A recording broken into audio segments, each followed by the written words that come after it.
Om mano na buddhi na sharira tanmatram indriyani bhutani na bhuta panchakam. Aham kritab japi yat swarupakam tam ishamatmanam upoiti shashvatam. Om shantihi shantihi shantihi.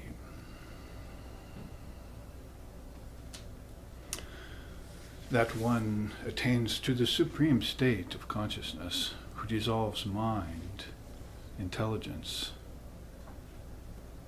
the gross and subtle elements, the gross and subtle senses, and all coverings, along with the ego, into the Atman, the indivisible self in all beings. Om peace, peace, peace.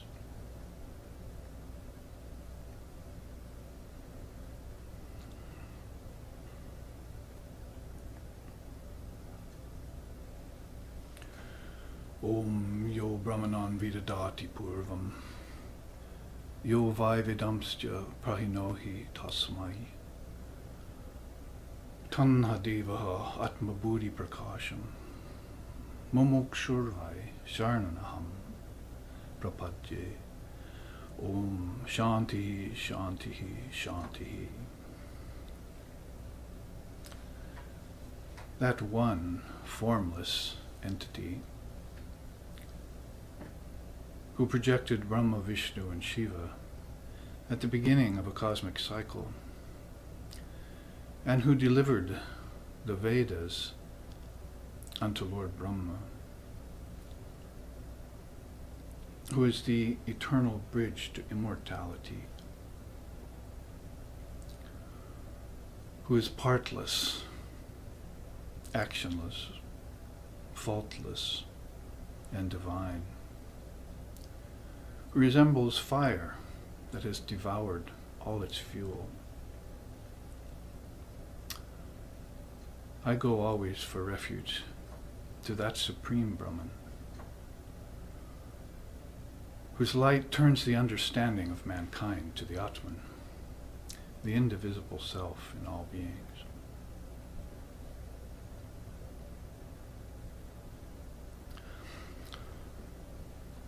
Om Sahana, Om Sahana Vavatu, Sahana Bhunaktu, Sahaviryam Karvo Vahai, Tejasvi Navaditamastu, Ma Vidvishovahai.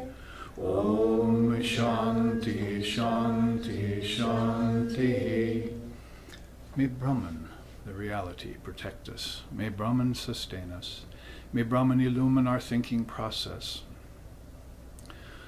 May we not find fault with each other, with the world, or with the studies.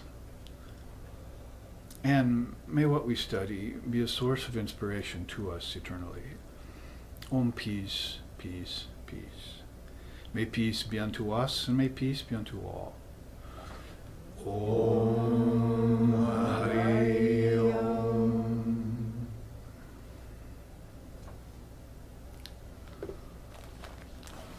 Welcome everyone on this cold winter Sunday in Portland, where people have written in and said, I can't come to class because there's freezing rain. And nevertheless, we have met here, and we have our live streaming audience, which is looking on from parts in Europe and India and America. So we're very fortunate to be warmed by the fire of the Atman, which I just chanted about, and taking teachings from the sun god, Surya Narayan, whose Upanishad we are studying, the Akshi Upanishad. Akshi is a word in Sanskrit that really refers to the third eye, or to see, or Akshitam, what they call is like a small dot, just like the Upanishad I was teaching in San Francisco last week, the Amrita Bindu. A bindu is like a small point. And they said that all wisdom gathered into that one intelligent particle, the Jnana Matra, sometimes we call it.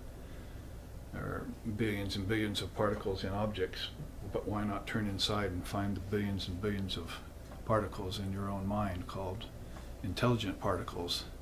Because when you pierce them, you won't find just neutrons and protons and quarks and so forth, but you'll find facets of consciousness that lead to the betterment of humanity, not to its destruction.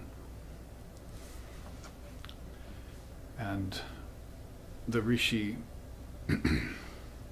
Samkriti has been telling us in the last series of classes about how he repaired inside to that sun of knowledge called Surya Narayan, and asked Surya Narayan about Brahmavidya. He said, teach me the Brahmavidya, please. That is the knowledge of Brahman, the one thing by knowing which all other things get known immediately.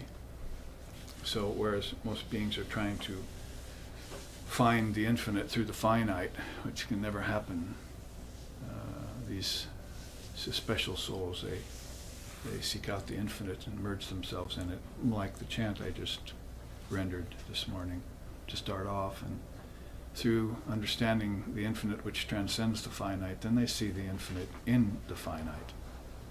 And then there's nothing but the infinite. Purnamadaha, Purnamidam, Purnamadachyate, that famous peace chant. So a right order of things is very important, and that's also what Samkriti is about to learn from Surya Narayan, because he has himself attained several of the stages of yoga that you see here, and is very pleased to find another system with more states and stages of yoga. You have the 8-limbed yoga of Patanjali, which America, the West, may start following when they get over their obsession with hatha. And then you've got the 8-fold noble path, and you've got the 7 qualifications of Tantra, and you've got a whole bunch of different numbered systems, like the 4 jewels and 6 treasures of Vedanta and so forth. But in the Akshi Upanishad, we find that the sun god is laying out another set of stages of yoga, and those are here on this new chart that I showed you yesterday when we went through class. And you can see there, as we came to slokas 9 and 10, he said, that is, the sun god said to Samkriti. Now, remember now, Samkriti has abandoned his body and his outer senses and the outer 5 elements, earth, air, fire, water, and ether, and he is even abandoned his breathing process, gone into what's called kumbhaka, centered himself in with masterful pratyahara, which means turning off the outer and the inner objects, and sitting in one posture, ekasana, has repaired inside to the solar region. In India, many of the people, even to this very day, can trace their ancestry to the solar dynasty. Swayambhuva and Swayamjyoti, and out of which came beings like Krishna and Ram. And they're all, so we, in Western science, we're tracing ourselves backward towards a 15 million march of the hominidae, calling ourselves animals and one-celled organisms before that, which is all just a dream you're having. But the real inward movement is back into your own inner self, where all these patterns, if you want to call them that, are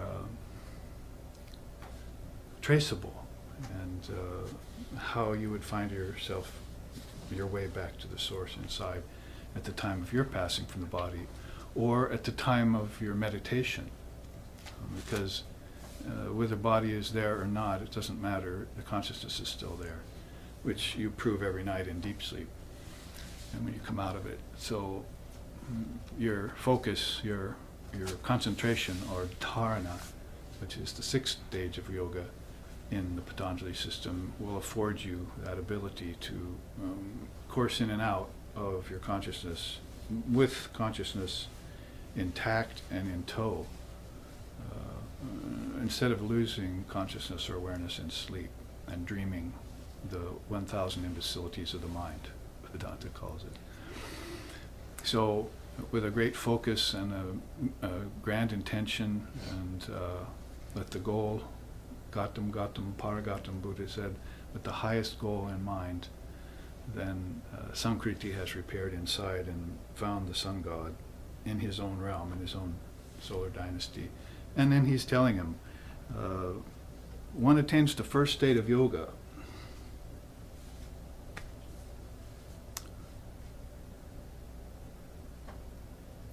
And whoever entertains such thoughts as regards to crossing the transmigratory life is said to have attained a state of yoga. All of those then that try to attain that first state but fail, they're just called noble because they're seeking. They're called Arya. That's the word in Sanskrit for nobility. So the rest just are noble seekers, but they don't reach that apex, that first doorway or gateway. I'm going to show you a couple different systems that have gateways leading inside, like the 6 gateways into timelessness and beyond space and time, which yoga has been teaching from time out of mind, and the eternal pathways that people follow that are leading them either back to the 3 lower chakras, and that is rebirth with their ancestors all the time, or to the heart and to higher levels of your own consciousness, chakras and lotuses as we know them.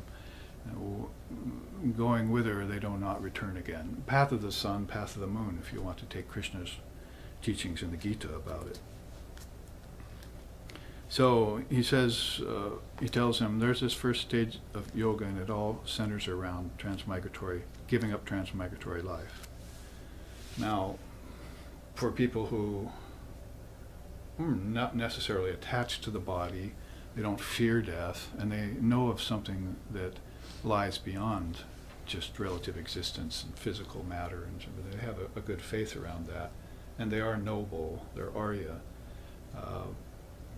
That sounds a little shocking. It's like I'd have to give up everything to attain this, whatever it is that's a kind of nothingness or formlessness. But the very first sloka, I remind you, that we took up last time I was here was, Sankriti said to the sun, Blessed One, teach me Brahmagyan. And the sun told him, listen, I shall set forth the knowledge of reality that is so hard to come by in this world, by which knowledge alone you will become liberated while living in the body. I remember my teacher, whose picture's there on the mantle, Swami Sheshanandaji Maharaj, peace and bliss be with him always, telling us again and again that until the West was able to transcend the intellectual frame of reference, that it would never attain living liberated while in the body. That's called Jivan Mukta. Or you become a Jivan Mukta when you attain it. Jivan Mukti. And Mukti is a liberation that's always at hand. Advaita Vedanta, or non-dual schools of Chinese and Tibetan and Indian Buddhism will step forward to tell you about the non-dual state and how it, when one gets into it, then one can become a living, liberated soul. That is, you could take on a body again and again without actually taking on a body. You transcend birth and death, and the body is just produced. So most people are thinking, there's the parents copulating, I see them.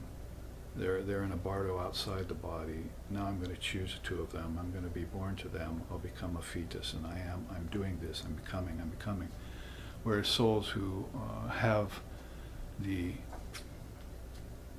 assurance and certitude that transmigratory life is just a dream and needs to be transcended at some point, are identifying by association only, not by identification. I'm not becoming anything. I always am. I am pure being, and now my being is going to associate with this form, and I'll come out, and Namrit Jorna Shanka Name Jati Beda. I'll never be born because I never I never died, and I'll never die because I was never born. So they have this continuity of consciousness in them always.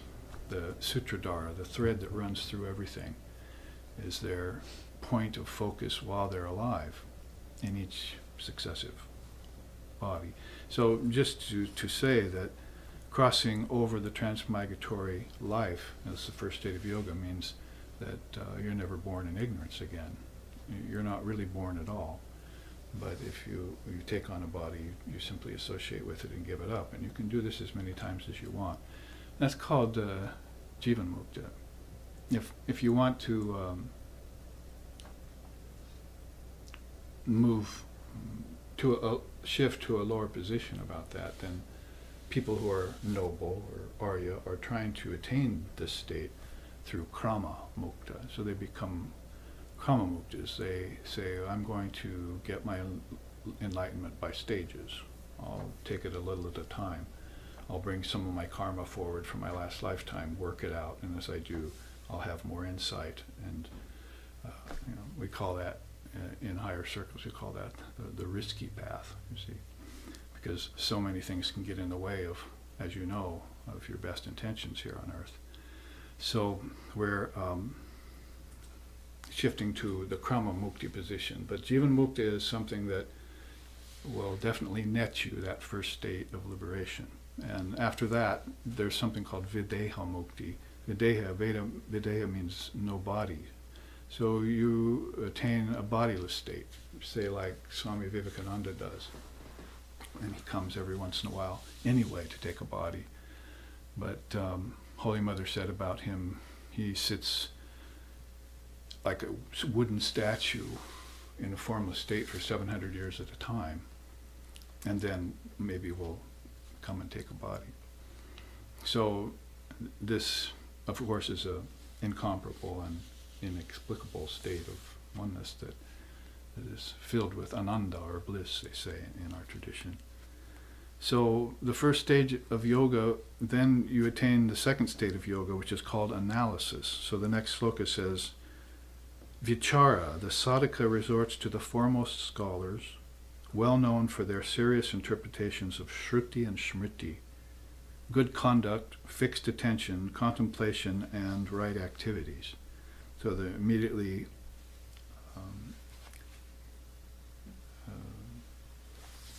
stating that Atma Vichara, if you want to put it in Ramana Maharshi's way of saying it, is this analysis of your true nature, separating the wheat from the chaff, seeing Purusha different than Prakriti, seeing Brahman different from its Maya, seeing Shiva and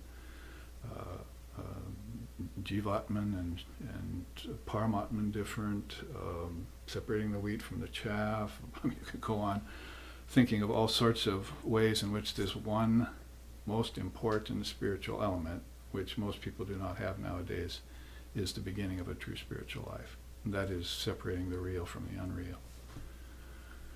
And then dwelling just in the real. So you espy the difference between the snake and its poison, and then you make sure you don't ever quaff the poison, you just remain yourself.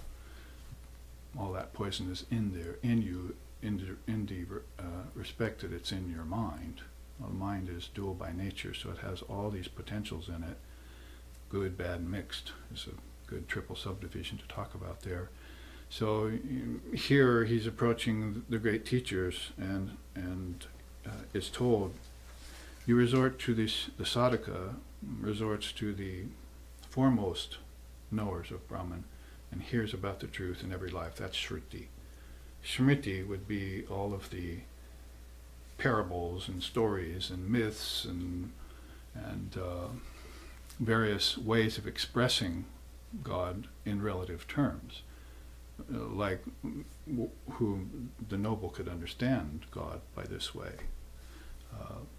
Like, say, Sri Ramakrishna said, the turtle swims in the ocean, but its mind is always on its eggs in the sand.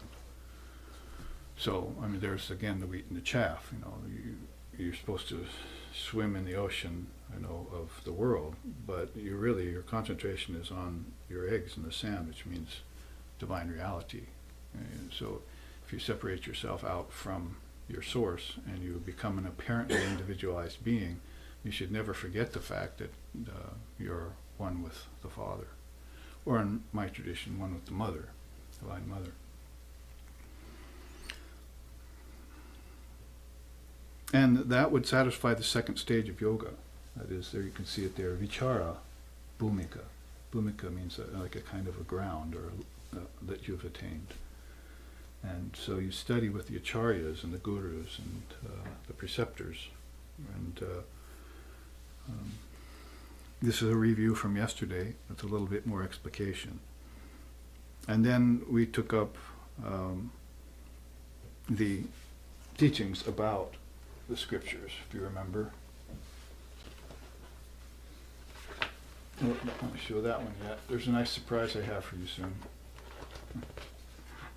that I'm going to show you that you'll just love.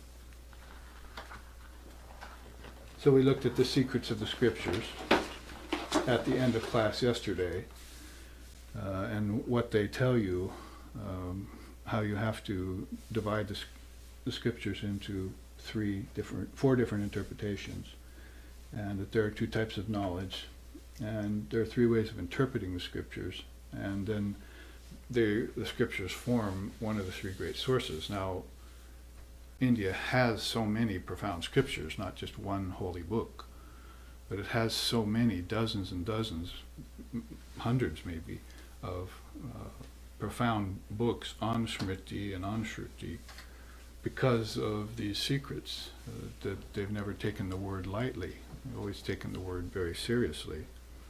And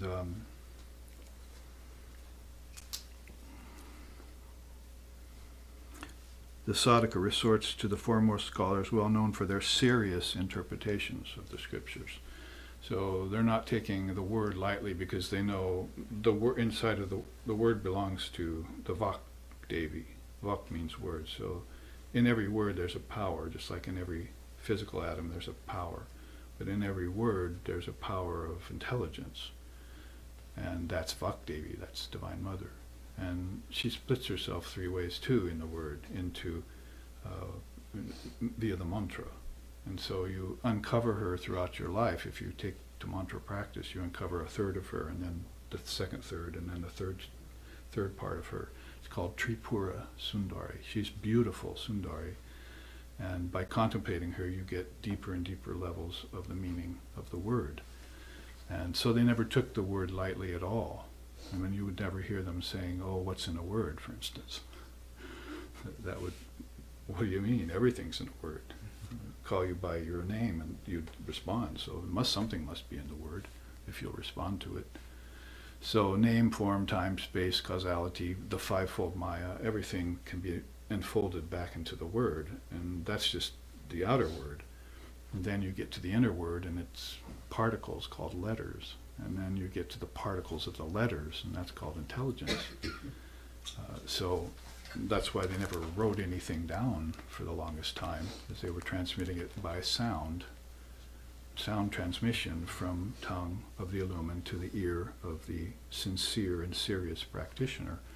And when that partnership is put together, they say it's a better relationship even than, say, mother and child, or one of those fine relationships, is the teacher and the serious student. Because then when the student's qualified, which is coming next at this state of qualification, then a few words said in their ear is enough to awaken them to their true nature. And what put them to sleep? Birth into the physical world again. They came through the curtain of nescience that consists of fear and ignorance and doubt. And then when they got here, they weren't told that they weren't the body, and they weren't told that they're just visiting. And they spend enough lifetimes with people who think the world is real so that they begin to think the world is real when it's nothing but a projection of the mind. Projections can't be real. And then such unthinkable ideations like the 7-day creation theory and the 4,320,000,000 year evolutionary theory come to be, and people begin to believe in them, and they think they were monkeys once, and all sorts of idiocy like that. But there always were this Atman, there always will be this Atman, there never will not be this Atman, and they're always one with it. I am one with the Father. I am the light of the worlds.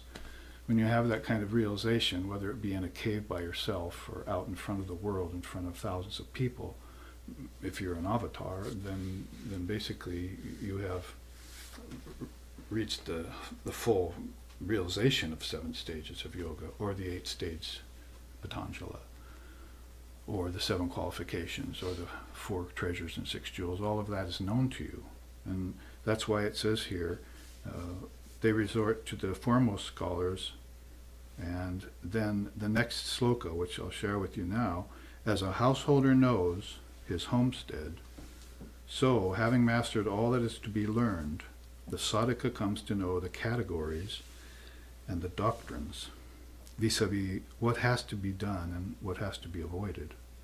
So there is by the teacher and the scriptures, and then gaining your own experience of them, then you come to know this separation process, the wheat from the chaff, God from mammon, and you become a knower of Brahman, and you join the ranks of the knowers of Brahman, and then you're Jivan Mukta, or maybe you won't come back again, you'll stay Videha Mukta, say, I've seen all that's there, I've done all that's there to be done, and it wasn't very much anyway in the end, so I'll just remain my true self as I always have been, without any superimpositions or conditionings, the Buddhists say, in front of me, and always in ready and easy access of my own true consciousness, my Chaitanya, in moksha, or in mukti, or in kaivalya, or in a sampragyata,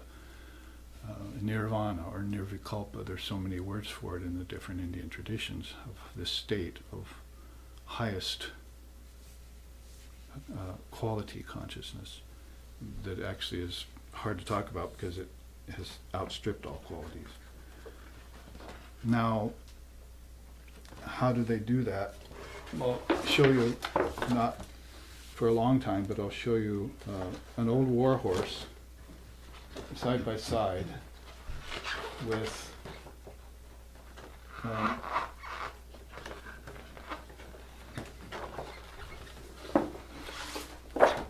another system that everyone knows fairly well. So if you want to come to know the categories and the doctrines, then you would be well to take up things like the Eightfold Path of the Lord Buddha. You know, the 4 Noble Truths are there is suffering, and there's cause for suffering, and there's a way out of suffering, and the way out of suffering is then given. So if you know the suffering-ridden nature of existence, then you make a move on it, and to transcend it. You don't just forbear it. Forbearance is a good thing to have. It's the default zone of the wise, because once a person realizes the ephemeral and transitory nature of the world, then they themselves default to a position of forbearance. See, and their karma is running out as they do, like turning one of those timepieces over, and you see, it's just a matter of time where all the sand runs out. So if you see a person like that, like I saw my Swami, for instance, you just know that he's just running out the sand of his prarabdha karma.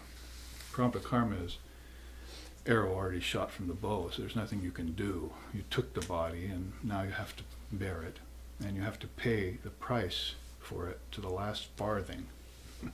Who said that? Holy Mother said that, Sri Sharda Devi. Oh yes, my dear, you've taken the body, now you must pay the price for it to the last farthing. Using an English term, because the English were in India at that time. And she was having to fend them off from the ashram when they came to take the monks away. So, to the last farthing, you'll pay the price for using this body. So, forbearance is a great default zone of the wise, is a nice saying. But you don't just forbear then, you've attained. Attainment's very important.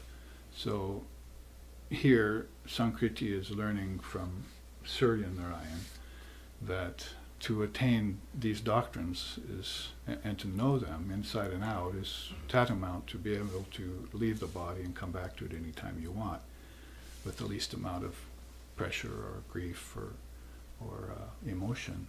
And say like 14 conscious bursts of the Dalai Lama or something like that. So that's an art.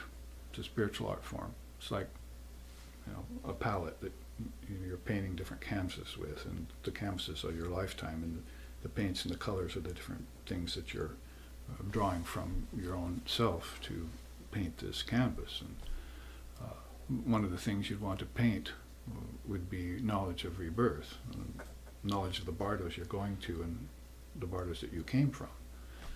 And so there's a whole infinite expanse of time that you came out of, and when you came here, it all got coalesced down into this very slow-moving, snail-like time that's broken down into hours and minutes and seconds and milliseconds and so forth. I was talking in this vein at a prison 2 nights ago, and all of a sudden I looked up and all the inmates would look at me, and as if to say, "You're telling us about slow-moving time?" So I said, "Yes, I'm sorry." So time is one of the things I'll show you about this 6 eternal gateways, but just to show you really quickly how one knows the categories, and I think it's very important for Westerners now, if we're going to transcend the intellectual frame of reference and be able to become living, liberated souls again, as we are in our essence, then we're going to have to look at something like this and say, that's not complicated, that's easy. Because, I mean, if we've put out tomes and tomes of books on quantum physics and jet air mechanics and just libraries full of books that are much more complex than this, then we ought to be able to see some of the qualities of our own soul growth. Tongue-in-cheek I say that because the soul doesn't really grow. And so it should be very easy to say there's a quintuplication process, and via sets of 5s I came out of my home, and I came out here to the 5 elements, and this is the 5 air, earth, fire, water, and ether version of my inner home. So everything had become solidified here and liquefied and aerated, and now I should just know that those 5 elements are also back in my dream state, so those are 5 subtle elements. That's why I just chanted Om Mano Na Buddhi Na Shariram Na Indriyam Na Tanmatram Na Bhutani Na Bhutapanchakam. Some of these words are not in our language. I don't mean just Sanskrit-wise, but I mean the meanings of the words aren't in our language. We don't know what subtle elements are. When Vivekananda came here, he was surprised. He said, "Oh, you don't know what prana is, and you don't know what the tanmatras are. And these are things we've learned since we were children in India for lifetimes. And we don't know them here. So naturally we don't know that our dreams are the kingdoms of heaven within." Then Christ told him the kingdoms of heaven within. He was talking about their consciousness inside of them. He wasn't talking about a man sitting on a cloud with a throne in the sky dictating everything, which has disgusted the intelligent people, unless it's just taken as symbology. But moreover, that that everything has come out of this great mind, and it's come out in 5s. So our dreams are the kingdoms of heaven within, and there we have 5 elements too, and there we have 5 senses, and our 5 gross senses and our 5 gross elements get turned off when we lay down and dream. And then all 20 of those get turned off when we go into deep sleep. And nobody ever questions that. What happened to me? To the me I thought I was in deep sleep? So that's the formless nature you went into, but didn't come out remembering it. But if you've opened this eye, says Surya Narayan, then you go in and you come out, because it has 2 petals there, they say, and one's to go in and one's to come out. So when, you might say, when the soul goes into this sixth chakra, that if it has any excess baggage, it'll just get squeezed off, like trying to put a thread through a needle. You have to wet it. See? So all the other cosmic principles will get squeezed away, and so that you can fit into your formless nature again. In the meantime, if you take them on again when you wake up, when you'll take them on again when you're reborn, that is, the in-breath, the held breath, and the out-breath is a version of that. The in-breath is life, and the held breath is birth, and the held breath is life, and the expelled breath is death. So every time you're telling yourself, I'm going through this process, and all processes are unreal, and I'm the witness of them. So you should never identify with the breath. You should just watch it. You should never identify with the fetus. You should just observe. You should never identify with the five elements. You should just witness them. And this builds in you a whole different subtle muscle of awareness that's particular and peculiar to the illumined souls, which are only a very small percentile of the billions of souls that are in existence, not just here, but in the ancestor realm. Because basically what you're trying to do is get, as Buddha was to point out, is to get outside the influence of your ancestors. They want to be born again. They want to have you as their children. They want you to father and mother them. And if you're into it, then that's called life and relativity. But you have to pay for that process to the last farthing.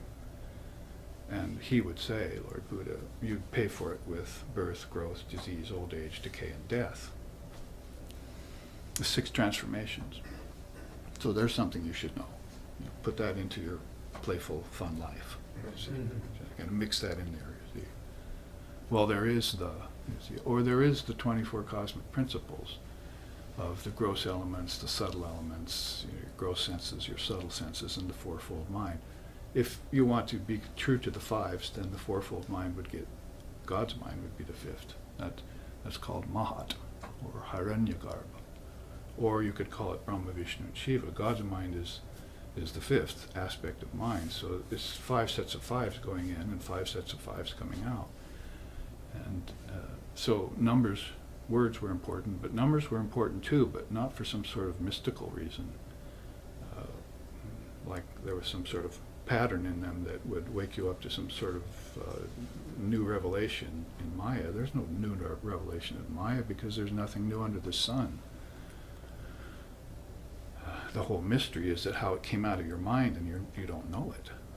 See, that all of this came out of your mind and you don't know that yet. I mean, there are even very advanced souls who see the world as Maya and give it up. But they miss this very, very important fact that it came out of them.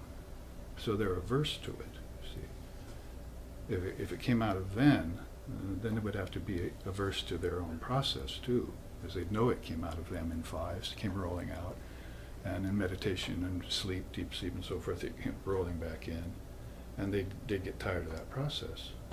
It's world weariness, it's called. So then they'd say, I think I'll just be my one indivisible self, like I just chanted. It is actionless, it is faultless.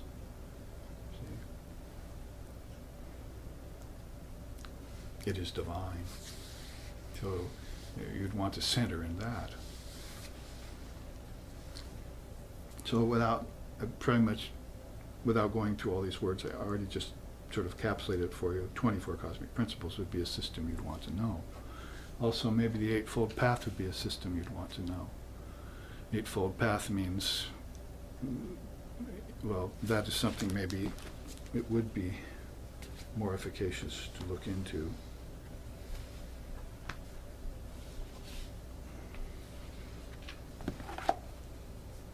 Remember, because it was 550 years prior to Christ's visitation to Earth, Lord Buddha came up with this. Now, I think it's wonderful that it's unique that when they put the Eightfold Path there, that they put stage 3 first, and then stage 1 and stage 2 after it. So it's very unique because you say, well, there's an order to things. So if I were to start with stage one, I'd want perfect speech and I'd want perfect conduct. But they say, no, start with stage three, as if you could somehow attain that. You need a right view first. Because anything you say, anything you do action-wise, and any living you make, perfect livelihood, is going to be illegitimate and distorted if you don't start out with a perfect view. It's such an important facet of today's life, that people throw themselves into work and throw themselves into talking and into every other thing too without the right view. So samyak dristi, you have this perfect view in mind, which means basically in Vedanta you'd say the world is unreal and Brahman is real. That's the perfect view. So you're not taking the world seriously whatsoever when you get into it. It's a playground, it's a dream, it's a projection.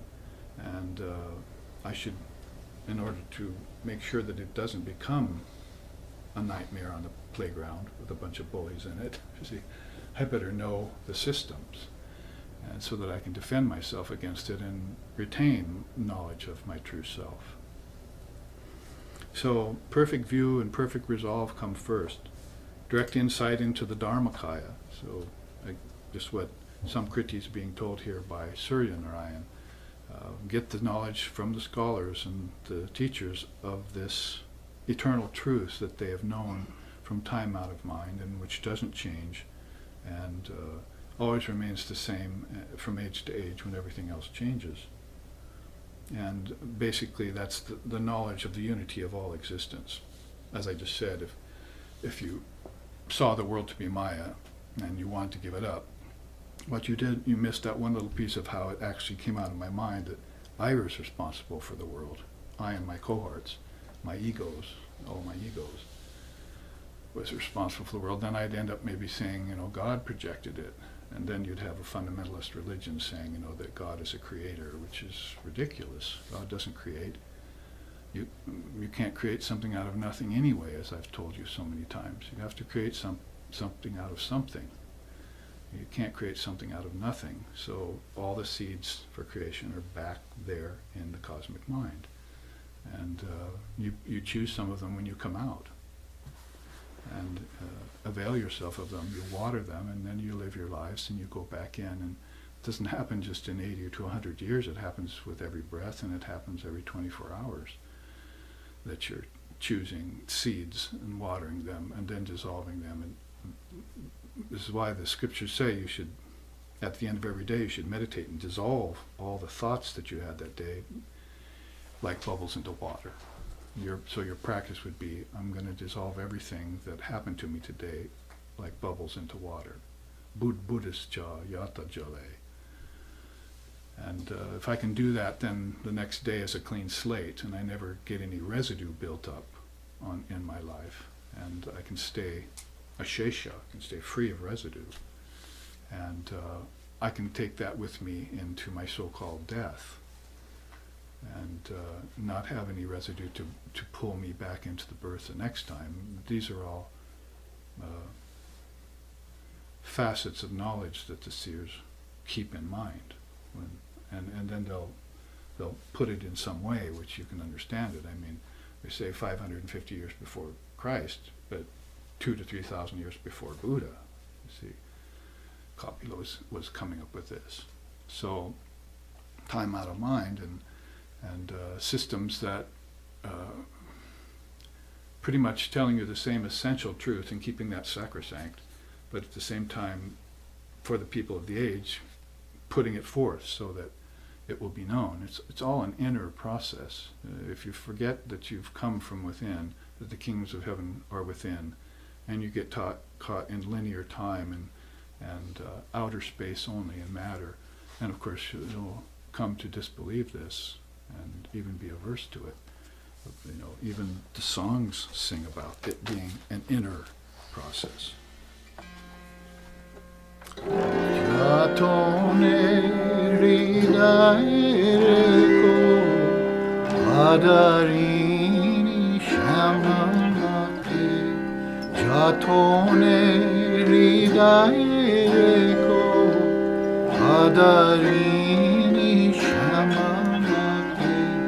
Mantui dek parami deki, Mantui dek ayami deki, Arjano ke unahi deki, Jatone hridaye ko, Adarini shamamake.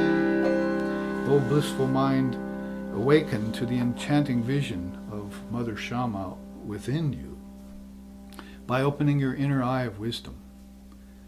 Upon perceiving her form enshrined eternally within you, within your heart, withdrawn to that sacred chamber of ecstatic love and behold her there in secret. Abiding in that exalted condition, remember the ordinary mind connected to the five senses cannot enter there.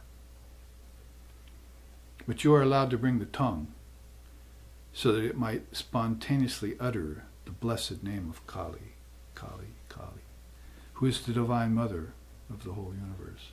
So going within, O mind, and worshipping her in solitude, with your self-knowledge intact, forever rejoice in the Mother's sacred presence within you. So, I mean, there's songs without number that talk about this all as being an inner process, internal process. And if you've forgotten this inner art, then you're stuck in matter and in rebirth and in samsara and maya and suffering and the six transformations and so forth.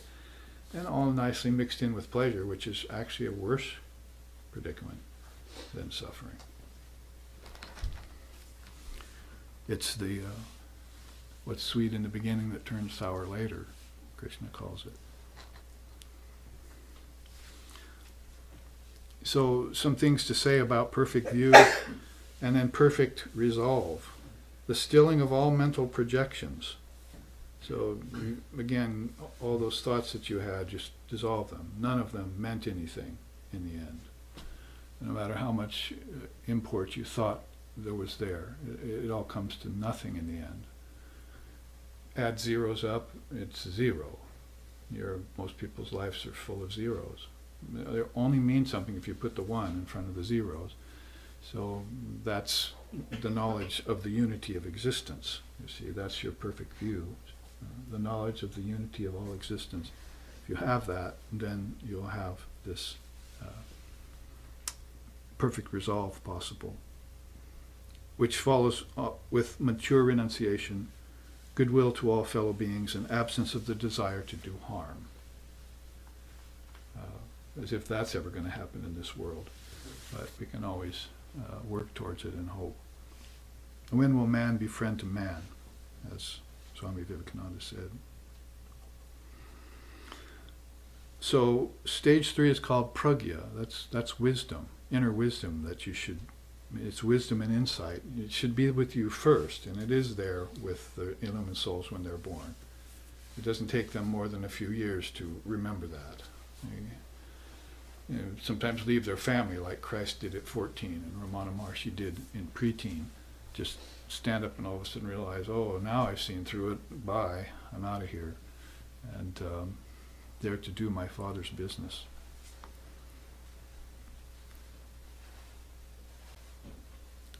So, of course, then you would see the pragmatic wisdom, how practical it is to be working on this wisdom now in this lifetime so that you can say in your next lifetime, oh, I got that earlier. You see. Why aren't you suffering so much? Oh, I realized suffering was an illusion in my last lifetime. See.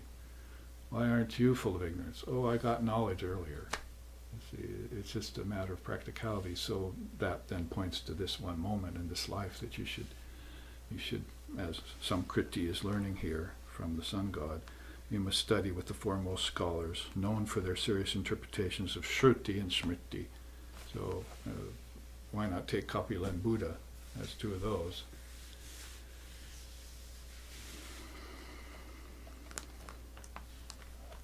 You know, because they were both born in Kapilavastu, born in the same place, thousands of years apart. I don't see any difference between the two souls.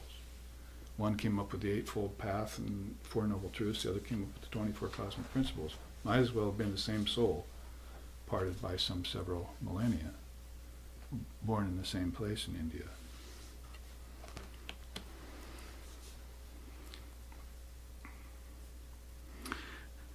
Then, as we're spending a little time on this, stage 1 kicks in. Then with this stage 3, at least somewhat in hand, you can have perfect speech, perfect conduct, perfect livelihood, and perfect effort.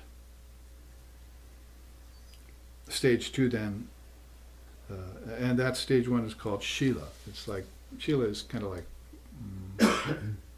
morality, you might say, in Sanskrit. It's like the things that are just should be common to everyone, that everyone knows the right of it.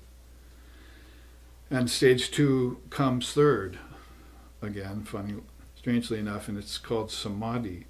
That's where you get perfect mindfulness and perfect concentration, which of course in the yoga system would be up there at limbs 6 and 7, dharana, dhyan, and dharana and dhyan.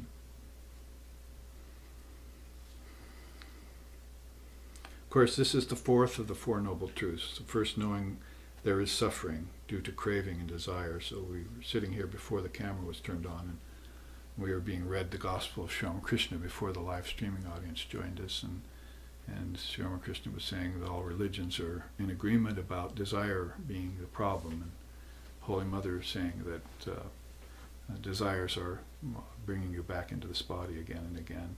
So part of the perfect view then, or maybe what stands in the way of the perfect view, is this tendency of your mind to go after these things that are taking you always away from the perfect view. So you're going to have to discipline yourself and do it for a time until the desires of the mind are neutralized, or at least attenuate them. Keep them at a minimum, Sri Ramakrishna said. So that leaves room for the light to get in. Truth of suffering is based on sorrow, lamentation, pain, grief, and despair. A nice fivefold complex there. It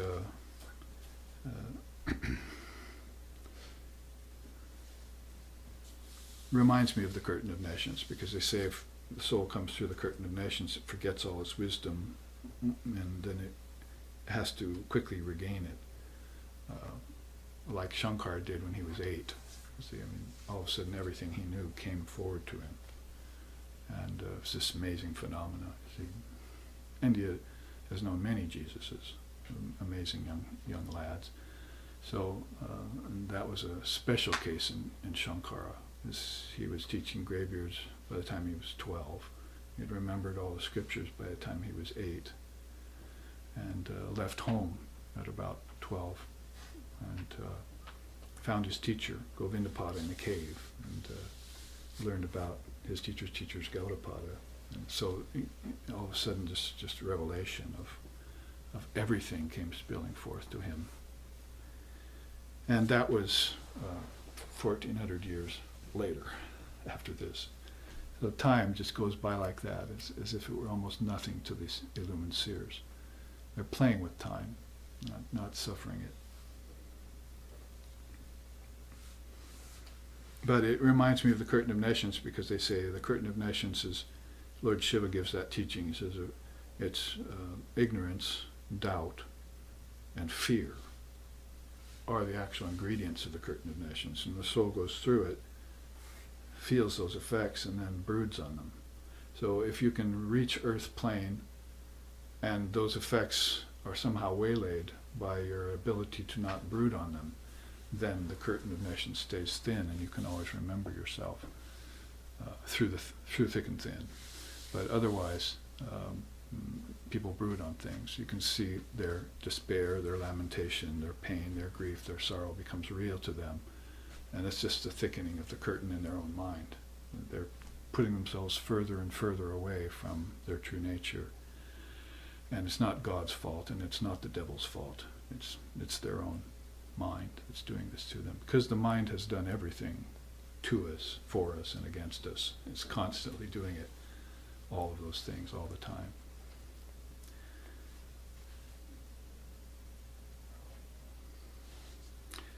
The truth of the origin of suffering, samudaya, due to craving and desire, we mentioned. Then finally, the truth of the cessation of suffering is the third truth. Nirodha is a nice word in Sanskrit. So, due to the craving and desire, suffering comes. Due to cessation of craving and desire, it goes. And to help it go, you've got this eightfold path. So I wanted to show that side by side with Kapil's 24 cosmic principles, because these two souls were born in the very same place in India, but several thousand years apart. Nice to juxtapose them. And it does explain well, too, this 10th and 11th sloka, basically coming to the next stage of yoga called analysis. The sadhaka resorts to the foremost scholars, well known for their serious interpretations of Shruti and Smriti. Good conduct, fixed attention, contemplation, and activities. Now, sloka 12, we see that we read it once. As a householder knows his homestead, so, having mastered all that has to be learned, the sadhaka comes to know the categories and doctrines vis-a-vis what is to be done and what is to be avoided. So then I showed you the Eightfold Path, and did I show you the qualifications of the Tantric aspirant? I don't know if I brought that.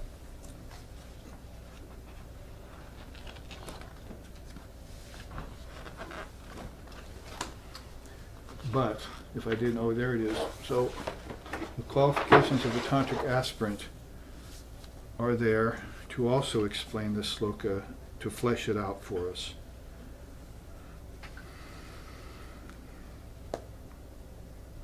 There are 7 in number, and very similarly, in this way, you have to be in Tantra. They say you have to become adichara, like your original knowledge has to come forward and inform you. So you can see there 7 victories at the bottom, but also the 7 qualifications. So much like the Eightfold Path and much like the 24 cosmic principles, you're coming to know the categories and you're coming to know the doctrines. So this one in Tantra, it's a very noble path, Tantra, and it has reached a sort of new low when it reached America, but originally a very, very noble path. And it starts off with your intelligence, daksha, you must be daksha. And so if you go to a tantric master and you don't have that any intelligence, they'll like Sri Ramakrishna, go see the temples, go get some shila, we'll get some morality and some wherewithal in you. Come back later, but I want to see your intelligence already coming forth, because I don't have time, to deal with all this other mixed stuff that you've got in you. So again, it's a serious thing when you take a serious commitment to it. Daksha, intelligence. Then down on the left-hand side, shuchi, pure of heart. In yoga too, you find saucha is one of the yamas and niyamas. So you must have that purity of heart that seeks sincerely for the highest truth, without a lot of things in the way. Straightforward, you must be straightforward. Jitendriya, sense mastery. So sense mastery there would have to do with purification. If you, the eyes see nothing but God, the ears hear nothing but God, tongue tastes nothing but God, and so forth, is a way of saying that. And you're talking about your outer senses being outward going only, but your inner senses are inward going. So you do have this choice to purify your senses based on what you know within you. If you can make the connections between earth and taste, and water and taste, and earth and smell, and fire and sight, and air and so forth. How to connect the 5 elements to the 5 senses, and then connect those 10 to the subtle senses and subtle elements, the ton mantras, which Vivekananda said we hadn't learned about yet. Ton mantras, something subtle senses, what do you mean? It means in your dream, and it means your dream is a potentially conscious state. Your dreams can become lit up with consciousness, and then you'll know that you're the dreamer. That would be the ultimate realization. The dreamer must awake is a famous song in India. You must awake, you must. So sense mastery has to do with things like that in Tantra. They want you to deify everything. So renunciation is not condemnation, it's deification. So in Tantra you'd be using the senses not just to turn off to objects, like in yoga, which would be a different tact, but you'd be using the senses to see everything as it really is.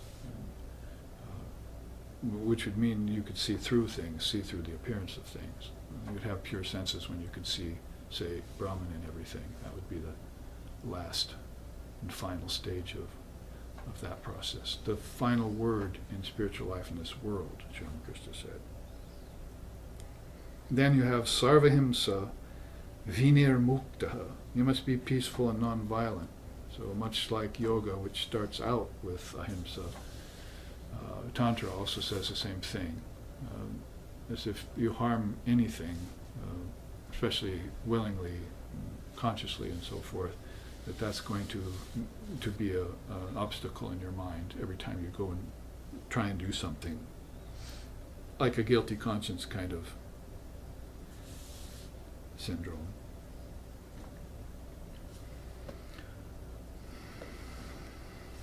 Dvaitahina, interestingly enough, Tantra wants you to be a non-dualist. That's a little known fact, really, because Tantra has everything to do with deities. Basically, if you say Veda or Vedanta, you're talking about the ultimate thing being formlessness and Brahman and beyond worlds and all that. But when you say Tantra, you're thinking about Shiva and Vishnu and Divine Mother and Ganesha. And these are all tantric paths because they have a deity at their foundation. And the only deity, if you could call it such, for Vedanta would be the formless Brahman. So you put these two together, you get a very well-rounded view of a culture that was enlightened in a very early time and is in the know about cycles of time and is able to transcend them. Even the idea of transcending time, or that time is unreal, has not occurred to most races, or most people, even in this day and age. Long ago it was seen to be something that was a property of the mind, and it went away in deep sleep and at death and so forth. And it can be transcended, and you could be the witness of it. So that wasn't just a possibility for you, it was a probability. Because you came to know of it in that way, then you could assess it that way and attain it that way. And it would all be just recognizing that innate ability within you by tearing veils off it. It wouldn't be something new under the sun, for instance. In each age it would appear to be, like reading the Upanishads, you find out that there are three, Bhur-Bhuva-Swaha, there's three worlds, and people are thinking that's all that exists. Because that's the last phase of time. They realized there were seven, but when the next phase of time came away, then it went back to one. And then some meditators saw, there's two, and then another meditator thought there's three, so now I can say there's earth, there's heaven, and there's the intermediate realm. And so we're sitting there thinking, okay, now we've learned everything, but also Mahachamasma, this great rishi, is meditating. All of a sudden, he sees the fourth level. And he sees beyond Bhur-Bhuva-Swaha to Maharloka and Janaloka and Taparloka. All of a sudden, it's a new revelation. We've never known that before, but actually we did in the last 4 billion year, the last Mahayuga. We found out then, but when the next came forward, marching forward, we were Te Dhyan Yoga Nugatu Pasyan Devatma Shaktim Svagunayar Nagudam Yaha Karanani Nikilani Tani Kalatma Yuktanya Adidishtat Yekaha. By practicing the yoga of meditation, we cut time down, and we realized the Devatma Shakti, the Vakdevi, the power in the word, was in everything. but that she was veiled by her own modes of nature, that nature, which was hers, veiled her. So she veiled herself from us. And later on, when our limitation of our own intelligence, daksha, was put away, then we realized her. So the whole thing in Maya is, paying you backwards into periods of non-real, unreal time, illusory time. And most people won't even realize that one cycle of time, they'll think time is real, has a beginning, it has a middle, and it has an end. But Krishna tells Arjuna on the battlefield, there's no beginning, middle, and end to anything, not just time, to anything. And Gaudapada will have to come along in a few thousand years and comment on the Mandukya Upanishad and say, everything is non-originated. And there's no word for that in English. That there's no origin to anything. Because the only thing we can think of in our period is, in the beginning was the Word was with God, and the Word was God. So that's the only thing we can think of. And Christ didn't mean that was the reality. The Word was with God, and it was God. But when it wasn't God, that's when we didn't know it was God. Then it was with God. And before that, it was the beginning of things. So we didn't have the wherewithal, we didn't have the daksha to come along and understand that at the beginning. After our intellects matured, then we could understand the Devatma Shakti is in everything. And it's like looking back at that point. It's, how do they call that? It's 2020 foresight or something, you see. Or hindsight, I guess would be better. 2020 hindsight. Oh, now I see, you see. So, if you're training yourself like India always was to be a non-dualist, and Tantra even is talking to you about non-duality, then it becomes something that you move into. It's a state of your awareness, like Mahachamasya, seeing the fourth loka in the heart. It's something you move into, and it's like creating it anew, but it's just tearing off veils from something that has been hidden. And India is always that way with its wisdom and with its ignorance, vidya and avidya. It's why Buddha won't take credit for this, and the tantric Gadavs won't take credit for this, and Kapila won't take credit for this. They won't put their name on it as my own discovery, because they know that it's always revelation's always going on like that. They also know that revelation is change, like Moses and the burning bush and so forth. So since it is changing, it can't be Brahman, so it too can delude me into thinking that something is being created, or something's being improved, or something's going to hell in a handbasket. See?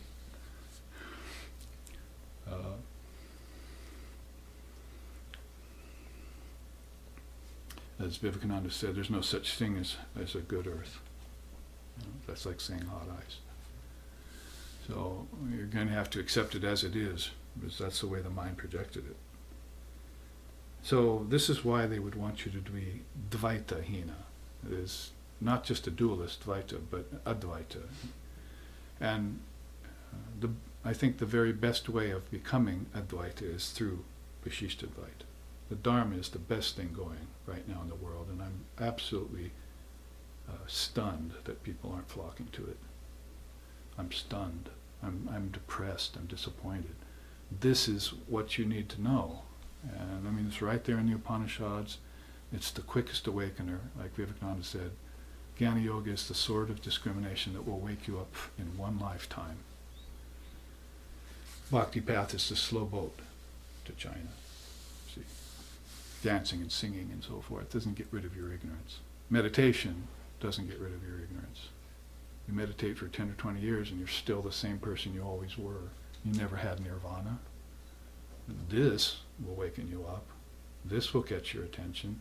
Just give it a chance and spend some time in it. I mean, if some Kriti has taken all that time to perfect himself, to go back and find the sun god, then you should be able to take a few days to look into these things and list them down as facets of your own intelligence, and awaken to it.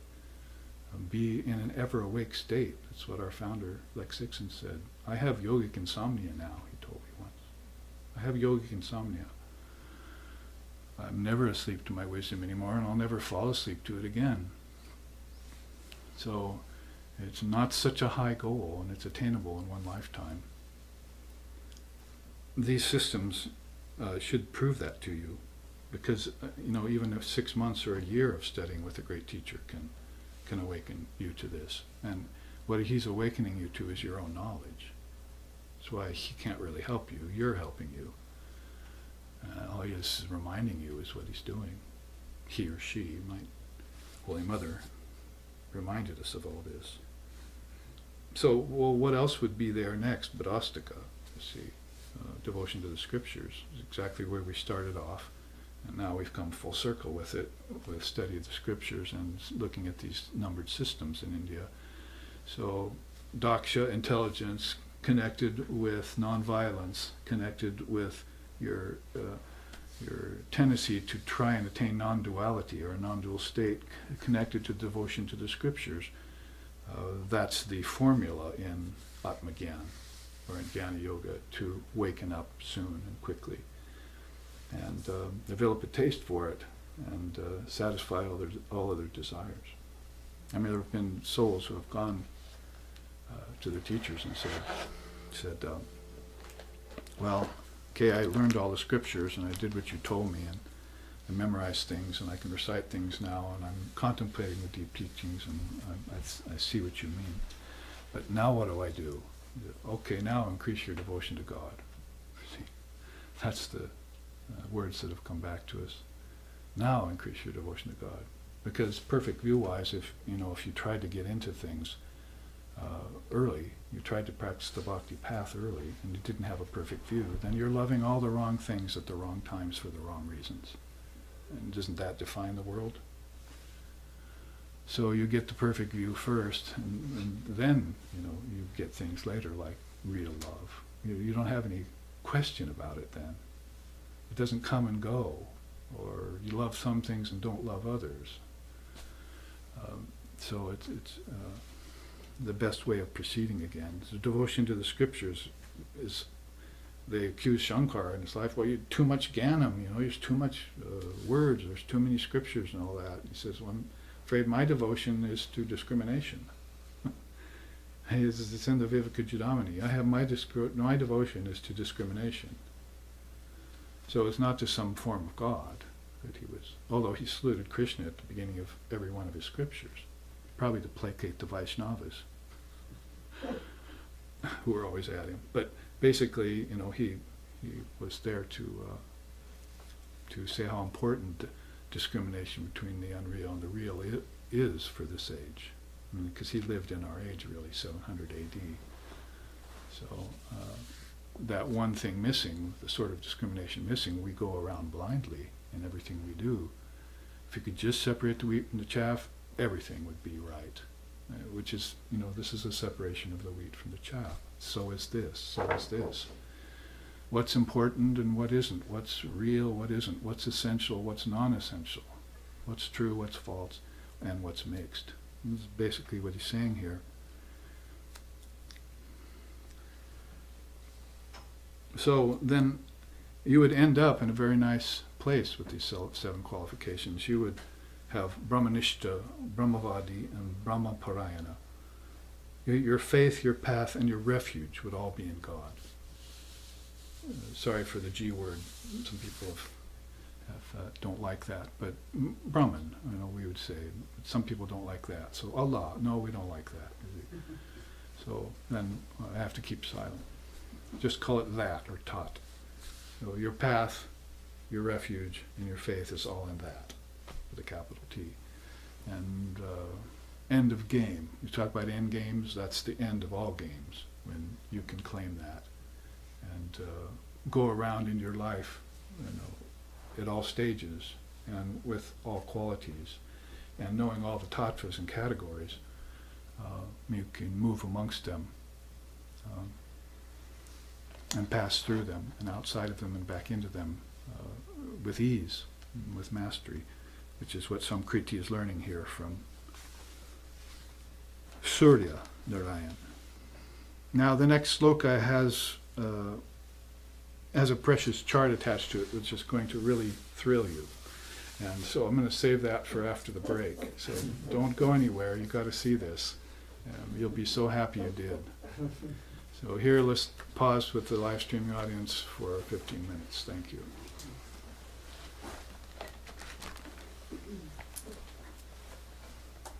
And now, are we off air?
just as all things must pass, all things also return. So here we are, back again at the second half of our second class of this period, November, winter at Portland SRV Associations.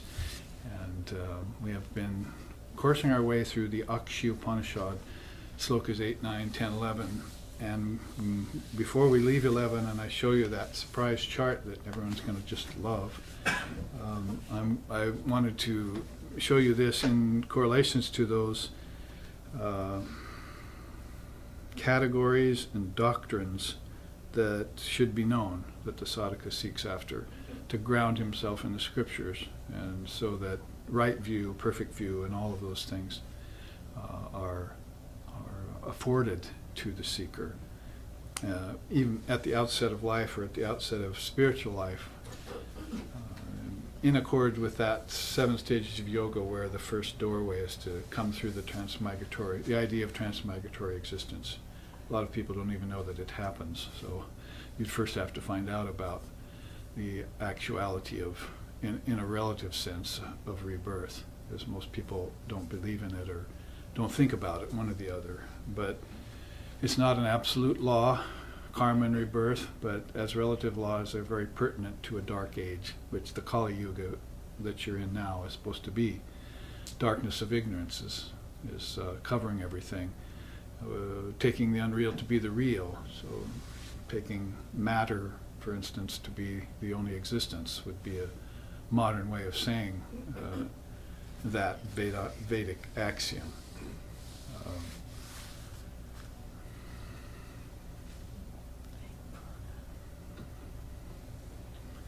So in order to add to that categories that we want to look at, I'll just show you a simpler version of everything is the Astika Gnostica systems, orthodox and unorthodox. And when we say unorthodox, it's not a slur on any of the systems of India, which are like Buddhism and Sikhism and so forth.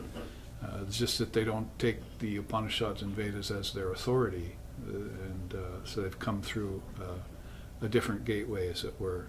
But there you can see what the sadhaka would need to know as far as doctrines are concerned in India, and the Astika ones and the Gnostica ones. It's a quick study, but it is something that even people who are modern Vedantists and Advaitists and so forth are not aware of, and would be something good to fill in your understanding with.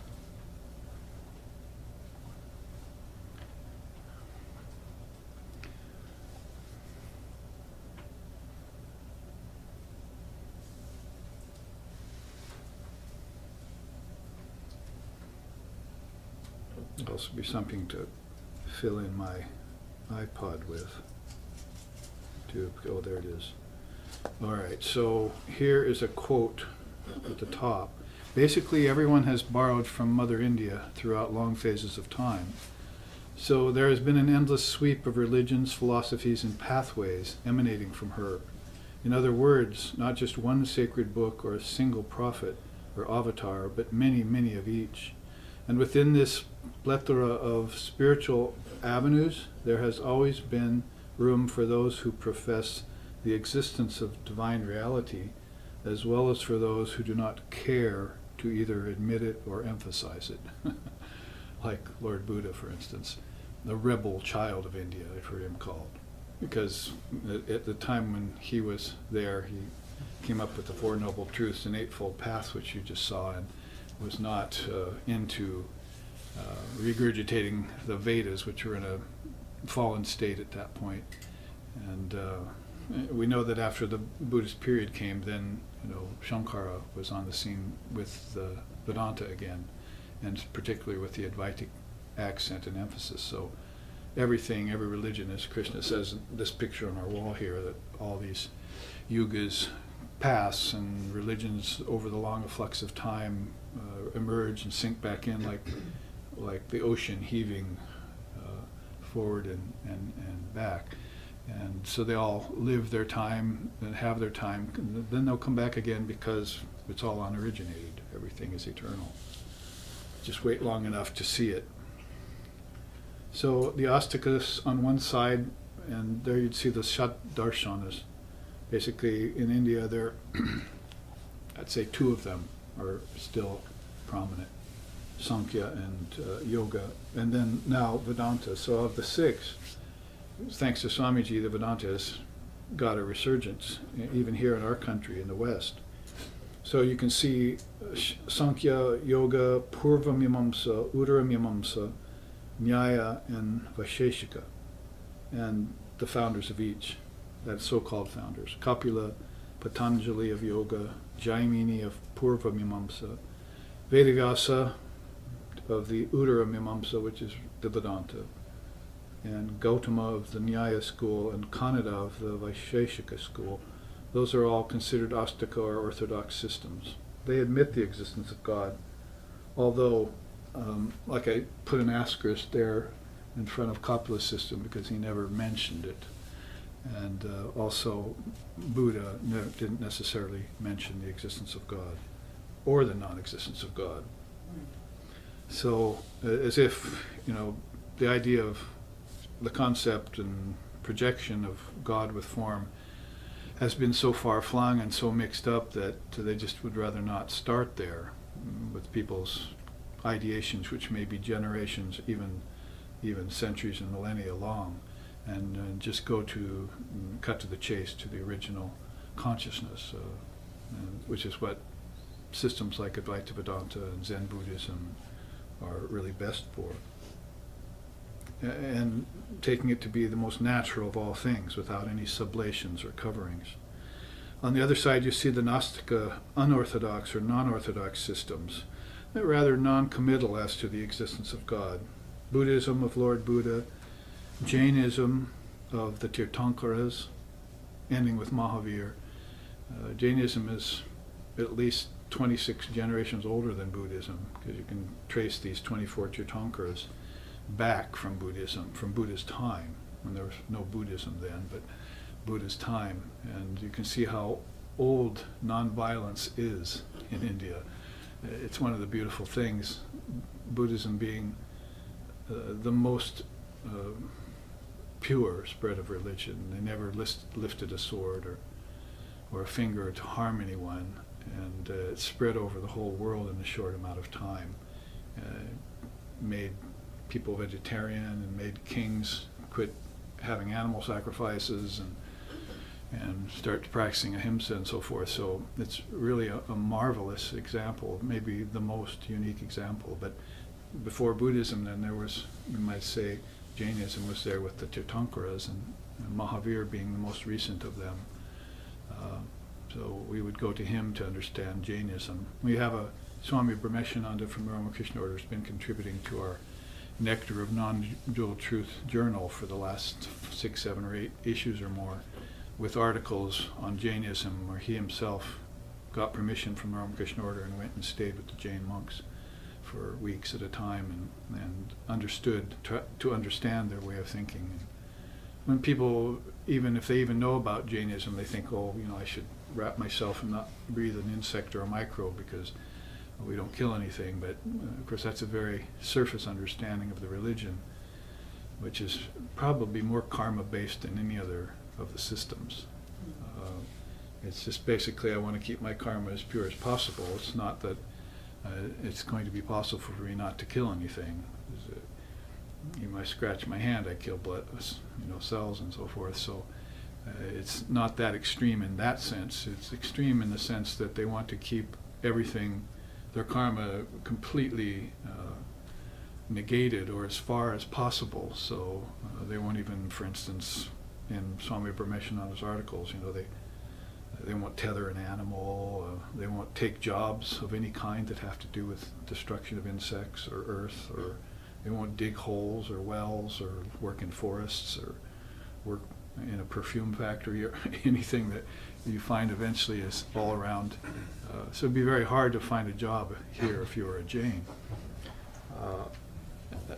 But the idea being, that they won't even leave their front yard unless absolutely necessary, because if they travel any distance at all, there's a chance that they will kill something, even unconsciously, and that would add a little bit to their karma.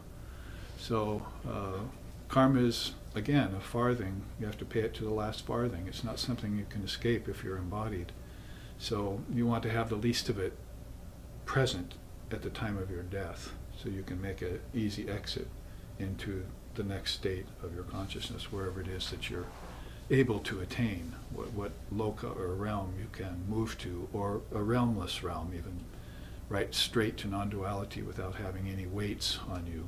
Like Ramakrishna said, catch a mongoose and tie a brick to its tail quick, because it'll get away.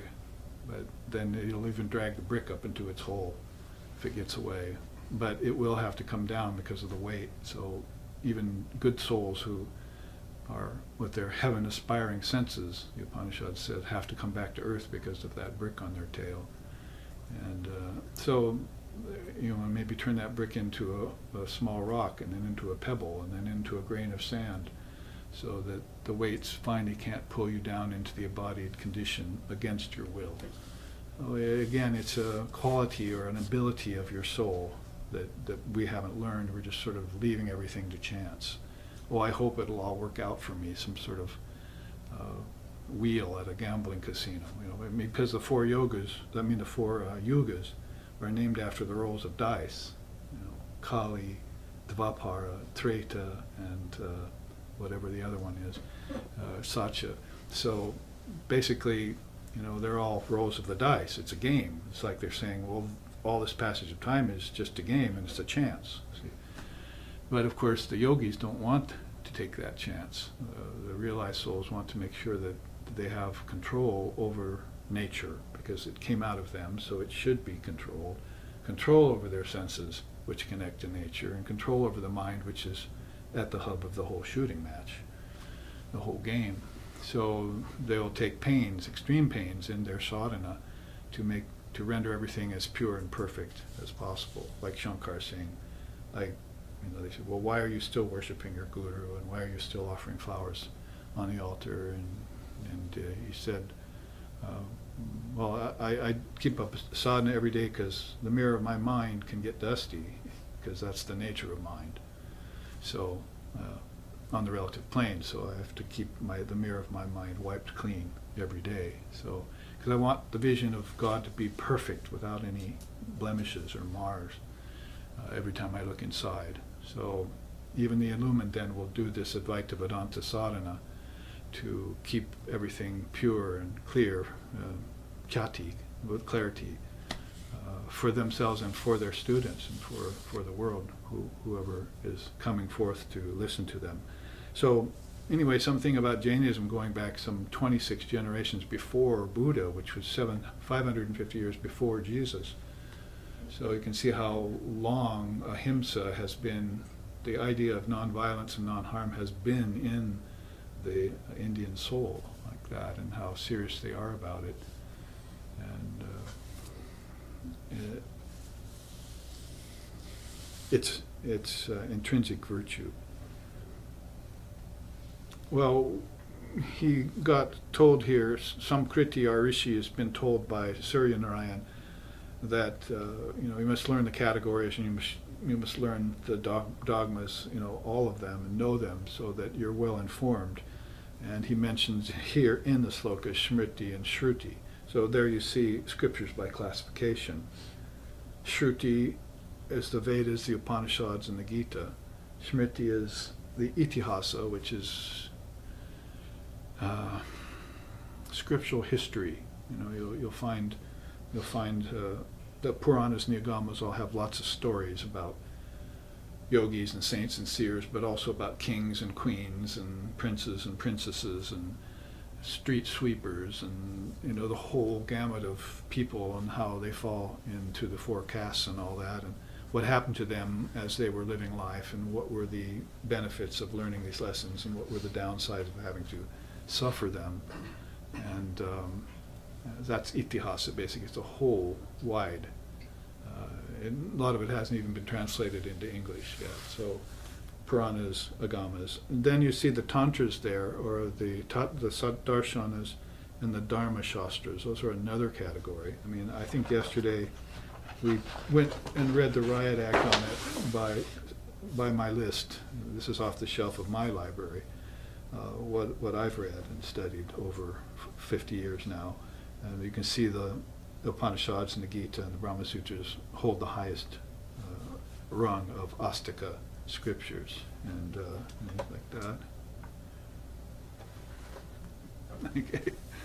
And then, but also you must probably put together with them scriptures like the Ashtavakra Samhita, which was the only book Sri Ramakrishna kept on hand. When he wanted someone to understand the Advaita, he'd have someone read it out, like Swamiji read it out when he was a boy to him. Avadhuta Gita 2, in which you can even sing from that, which I did yesterday and I can do again today. Sandhyadi kala rahitam nachame viyogo yantaha prabodha rahitam bahiro namuka evam vikalpa rahitam nacha bhava shudam gyanamritam samarasam Gaganopamoham Gyanamritam Samarasam Gaganopamoham. This is one of 40 verses which the Avadhuta sings, which ends, I am existence, knowledge, and bliss absolute, as boundless as the sky, as pure as the ethers. So we had a seminar on that last time I was here in Portland. So you probably all remember that refrain that we sang over and over again. Gyanamritam samarasam gaganopamoham. So he sings in that regard about the disembodied state by saying,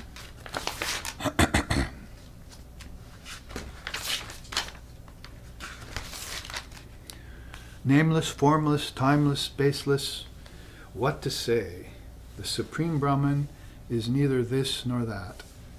Beings inhabiting and identifying with bodies cannot fathom that which has no body.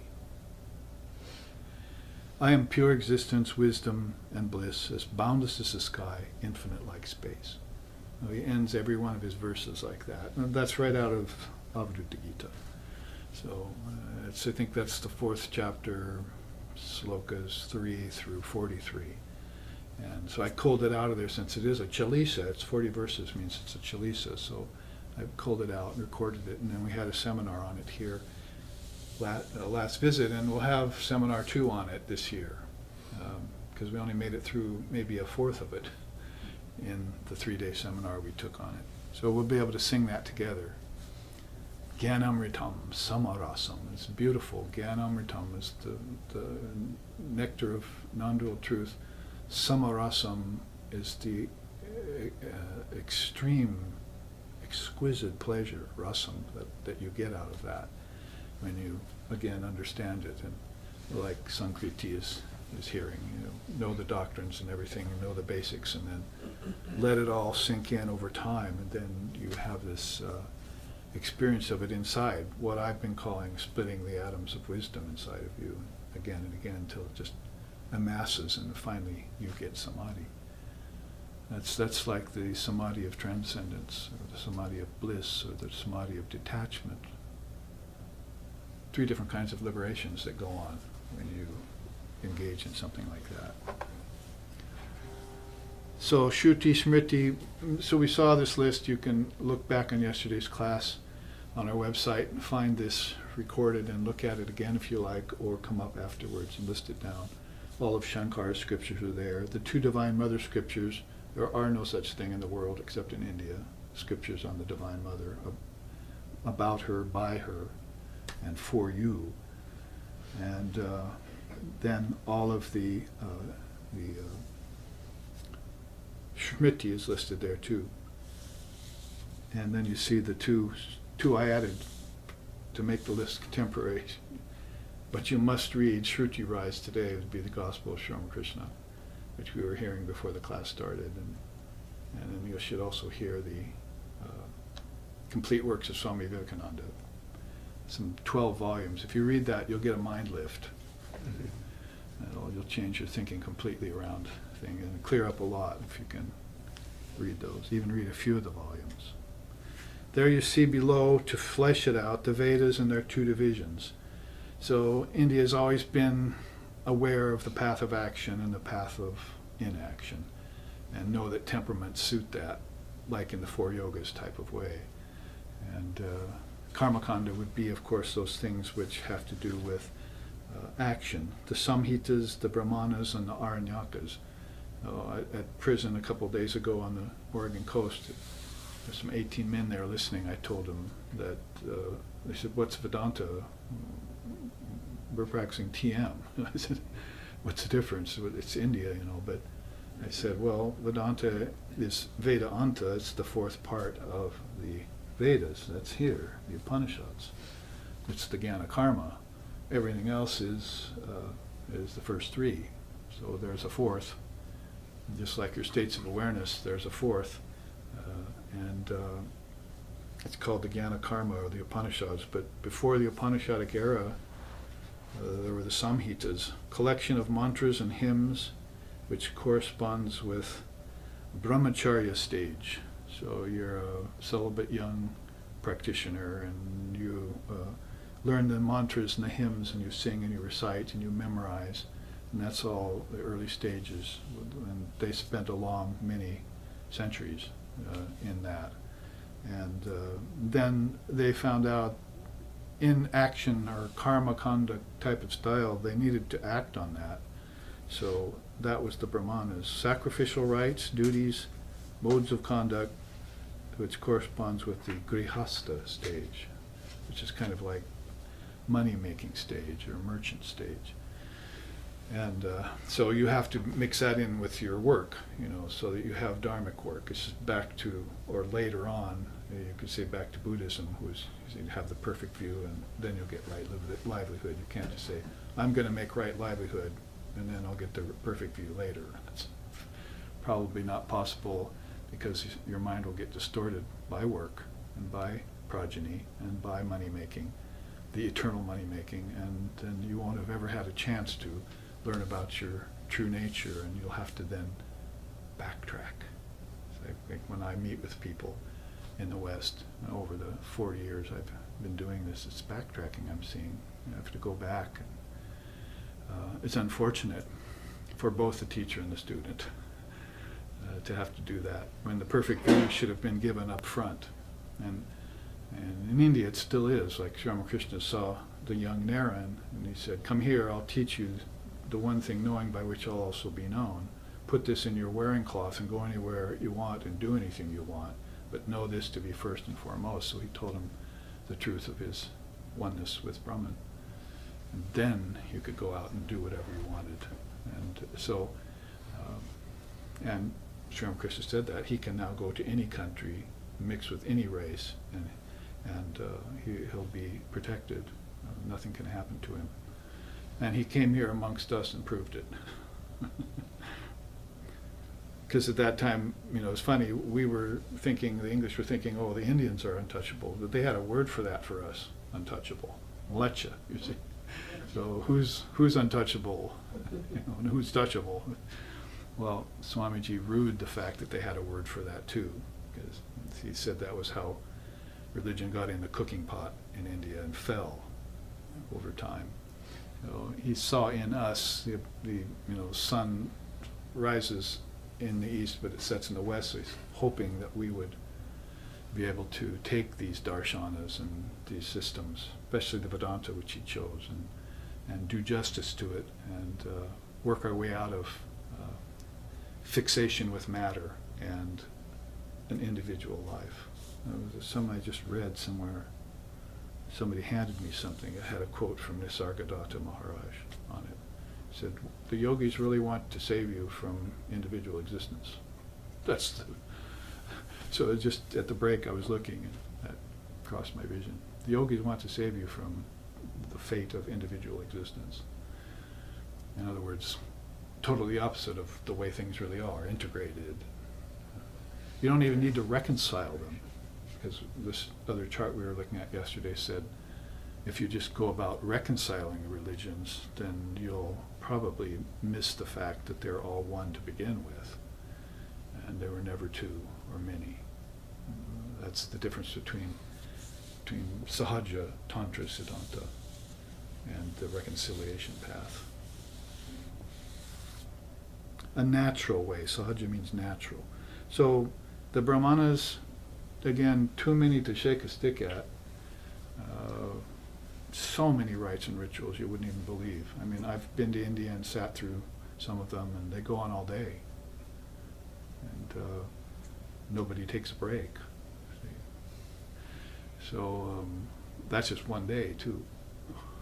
And tomorrow's another holy day, and we'll do some more, you see. So it just goes on and on. That was the Brahmana period, second period of it all. Third period was the Aranyakas, when they had conceived of it, and then they'd practiced it with action, rituals, and then they said, now I can go to the forest. So basically it's in correspondence with the Vanaprasthan stage. Again, we don't have a Vanaprasthan stage here except with the Walt Whitmans or the Romain Rollins or people who have said, oh, I think I'll leave society now and go out in a cabin and be alone and practice some sort of austerity and read the Upanishads. Few of us have done that over the last decades, but that would be a kind of Vanaprasthan stage associated with the Aranyakas, which are the inner meaning of the Brahmanas. That is, you do the rituals, but there's an inner meaning that you could very easily miss if you didn't go to the forest and practice them. So it's the rules for forest dwellers. It was like preparing you to give up the world. The forest dweller should, with his wife or her husband, or not, retire after the children and money making is gone. This was to be done. This is not, you're not waiting around for death and hang on to my wealth, or trimming the candle, the lamp to save oil, or all these considerations that people have. You give it up early, even before the sannyasin stage, and prepare yourself in the forest for leaving the body. You give everything that you own away, so you don't have it. It's sort of like Jainism in another form. You see, I made sure all my karma was gone even before I came close to old age. So now I can breathe free, and I'm light. I can give it all up. I know that it's meaningless in the end. And the only meaning is eternal existence that my teacher taught me, and how to stay in it at all times. Now, how not to deviate from yoga, not to fall from yoga. And which will take this equanimity of mind that you develop. So anyway, meaning of Vedanta lies right there, and this is one of the systems which you'd come to know if you were studying Mother India, who's not a foreign religion at all, but she's a religion that's indigenous to your soul. And she's indigenous to every religion too. As the quote at the top said, that we've borrowed so much from her. And she doesn't usually get thanked, or gratitude doesn't come to her for that. She's so old and so ancient that she's there in it all. She gave us the Buddha, for instance. So at the bottom here, to finish this chart, and I'll show you the supplies chart.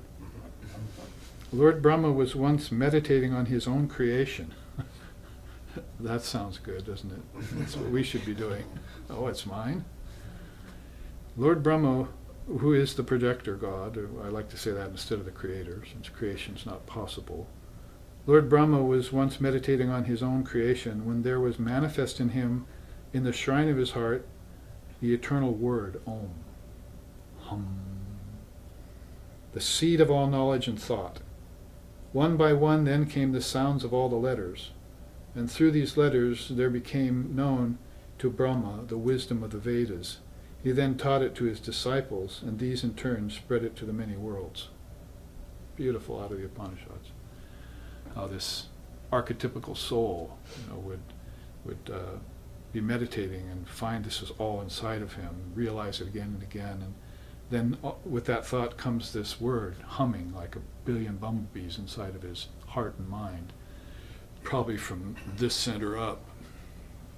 from Maharloka on in, or up, to Satyaloka, and then see that all of this was a manifestation of the great word.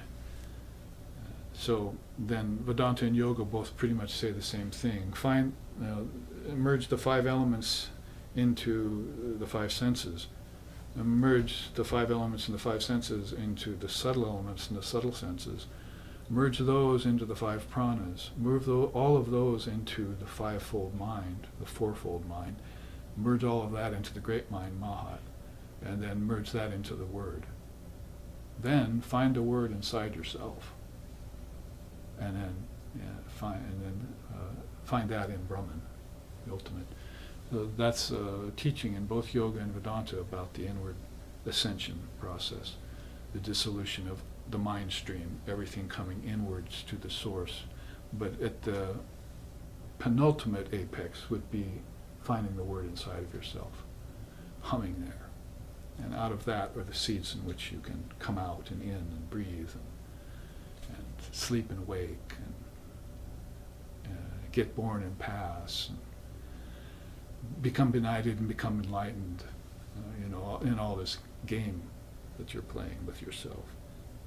So the beautiful indication of that in the Upanishads about Lord Brahma. And he taught these to his disciples, which are the mind-born sons. One of those is Lord Vashishta, is one of the mind-born sons. So at a very deep level, you have children, you have your consort, and you get together with your consort, and you make love with the two minds, as it were, and then out come these children, shining children of the solar dynasty, and they're there with their own worlds and their own progeny. You see, and so you can trace that back inside of yourself and back out, as if no time had ever passed, because it didn't, because it wasn't real. It was illusory. It all happened in the eternal moment, and all passed away in the eternal moment. Well, that's a good segue into the yogic pathway, but if I keep throwing other charts in front of the surprise chart, we'll never see it. So the story around this is that one of my students sent me this image some months ago. I won't mention any names.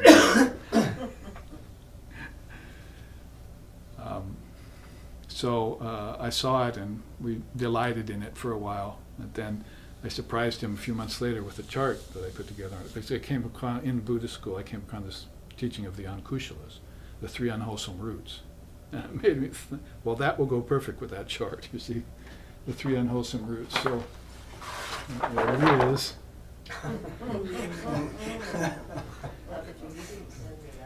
I didn't send it. Oh, I'm sorry, live streaming audience. We'll have to see this on another class. This is the first showing of it. But I'm not sure if that's a jackal or a hyena or what, but or a buzzard or a vulture, but you get the idea. And all those, no, that's not a bad reproduction of it. All those little imperfections in the picture are flies. So this is basically delusion, greed, and hatred teaching. The three unwholesome roots, the Ankushalas in Buddhism. And so Nagarjuna, the great Buddhist, he's like to Buddhism what Gaudapada is to Advaita Vedanta. He says, remember that in the lower hells one burns like a sun. It is the upper hells, in there one freezes. Remember that hungry ghosts and spirits suffer from hunger, thirst, and climate. Remember that animals suffer. All this is the consequence of stupidity. Abandon the karmic causes of such misery and cultivate the causes of joy. Human life is rare and precious. Do not make it a cause of pain. Take heed and use it well. Interesting coming from an Advaitist or a non-dualist, that he would say, he would dip down to such a level of pain and suffering. But Buddhism, of course, is known for that. So there you see what's called the Trivisa, or the three poisons. Delusion, in Sanskrit, moha. Greed, lobha. And hatred, dvesha. And we'll find correlations to that in yoga and the kleshas, and then the antaryayas of yoga and so forth. But there are three solutions to that. If you have delusion or moha, you can take to pragya, wisdom. And where there is greed, you can exercise generosity or dhanam. And where is hatred, loving kindness or metta. Several quotes there. You can. We'll first shift to the bottom because there's this insignia about the Ankushalas I found, which have to do with those three: craving, suffering, and rebirth, or tanha, dukkha, and samsara. And you can see the pig represents delusion, the rooster greed, and the snake ill will. And they're all tied together in one insignia like a stamp. Well, these are the three Ankushalas, beware of them. And so that was a good addition to this image. And then it's a quick study, but basically you can see some of these quotes. I'll read them to you. Greed is overt attraction to gratifying objects, which is removed by the practice of generosity. Hate is ill will that stands in the way of gratification, and which is overcome through cultivation of loving kindness. Delusion refers to inconsistency of thought and action with regards to reality, and is removed via insight. The removal of these three is necessary for enlightenment. So, couldn't even talk about perfect view. You couldn't even begin to entertain a perfect view, because right speech and right attitude and right livelihood would not be there if these three were there still. So it's at the very foundation of unwholesome life. Now, down below I gave my own interpretation of the whole image. The jackal in this image represents the greedy ego. The buzzard stands for multitudes of ignorant souls occupying the world. The rotting carcass epitomizes the material objects that both pursue. That is the ego and these souls. And the swarms of flies buzzing about are the tiny demons of delusion that cause forgetfulness of one's divine nature.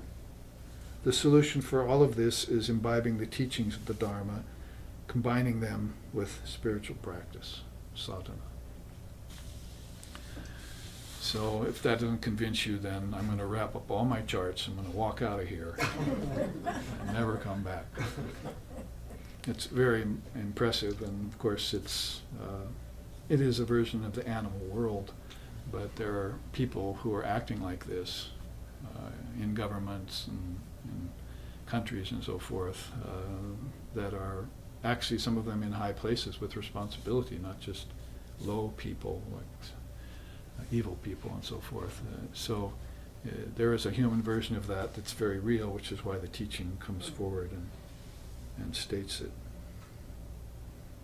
Okay, you've probably seen enough of that.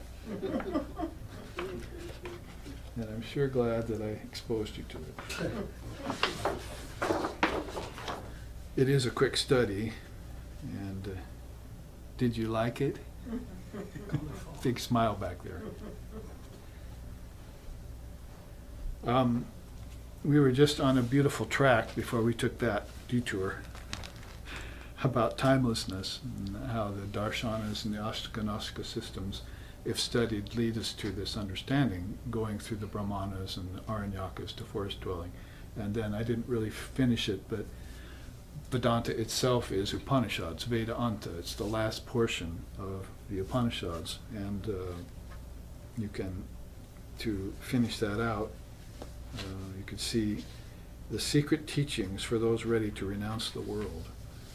Well, in the forest dweller level, you're preparing yourself to renounce the world.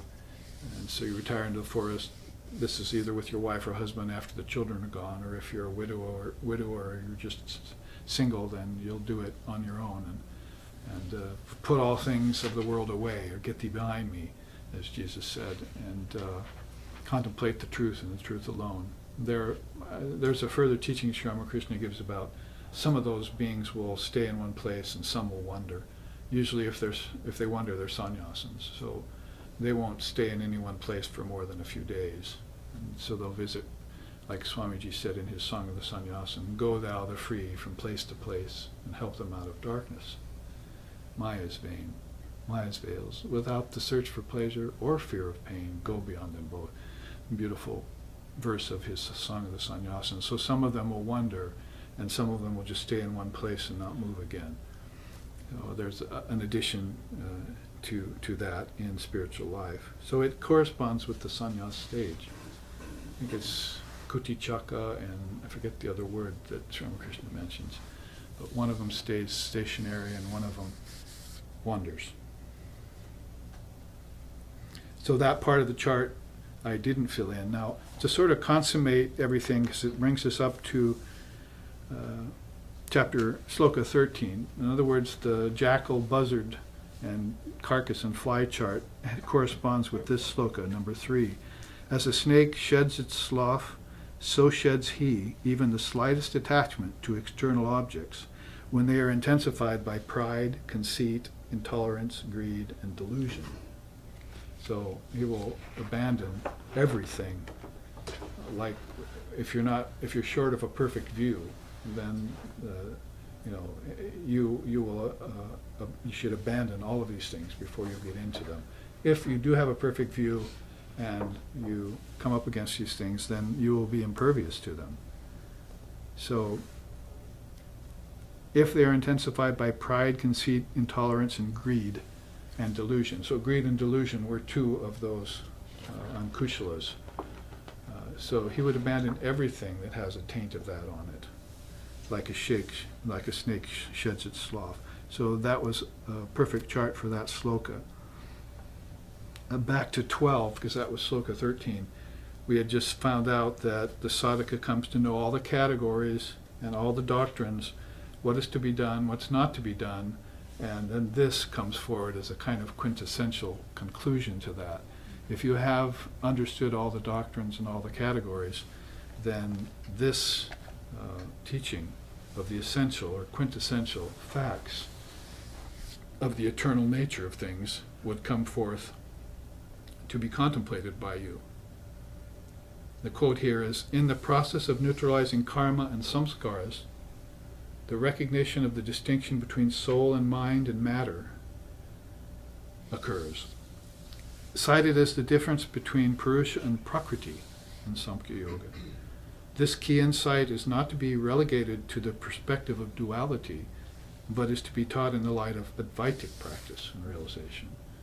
So you have to stay again on that straight and narrow to the non-dual side of things and not let it be impinged upon by relative teachings or compromised teachings or any kind of prevarication of the body-mind ego complex. You have to, that's why your teacher is important and the scriptures are important, to follow the letter of the law until you become a knower of Brahman. And when you become a knower of Brahman, then you can discard the Vedas and Upanishads like the farmer discards the husk from the rice. The Upanishads state that too. That was in the Amrita Bindu Upanishad last week. The sloka where he said, you go beyond the scriptures. What use is a water tank when there's a flood everywhere? Sri Ramakrishna used to say. So when the flood of realization comes, what use are the scriptures to you?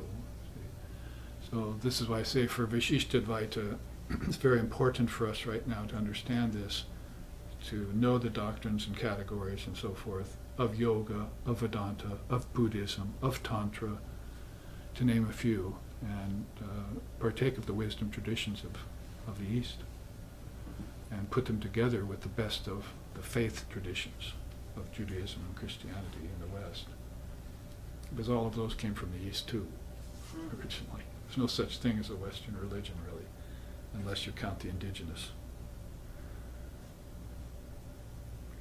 So 5 things you could probably distill out of all this, and Shiva Nataraj would be like epitomizing that in his dance of the Naumanan he's doing right there. Shaking the drum, holding the fire, encircled by fire, standing on the demon of the world.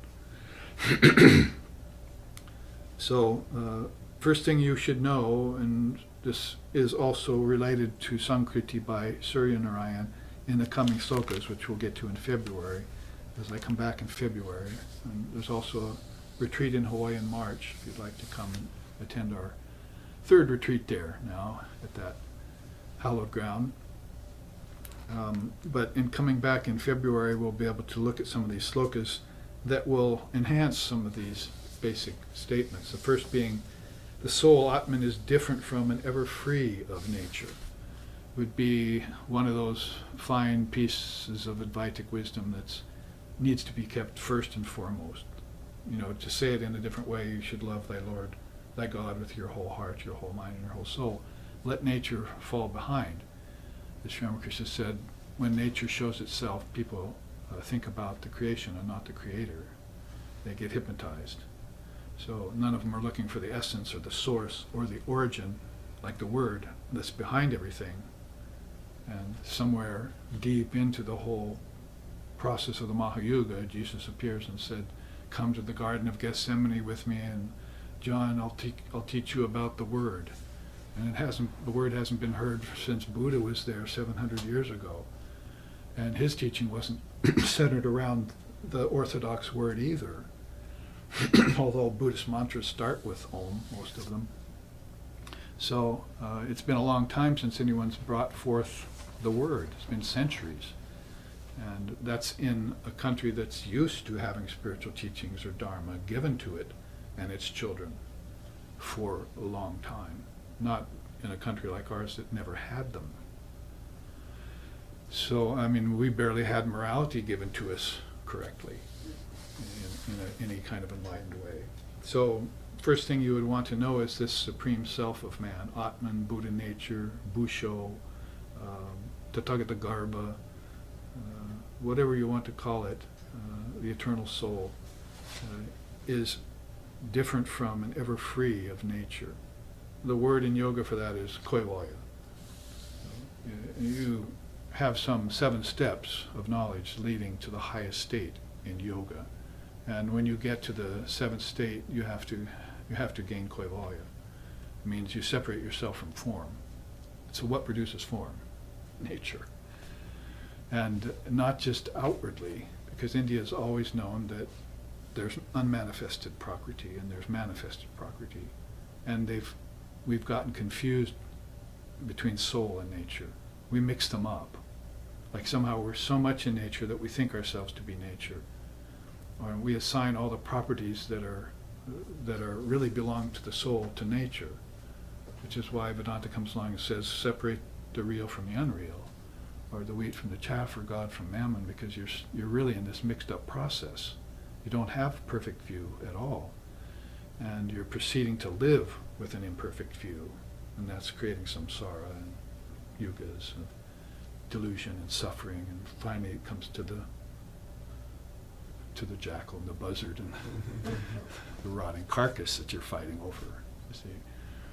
So just this one fact is paramount.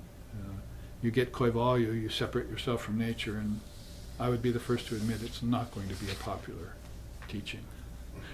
People will start running away as soon as you say it. But it's very true that the soul has no form, that God has no form, it has no name, and it has no cause and effect in it, and it doesn't pass through time, and it doesn't exist in space, which would be a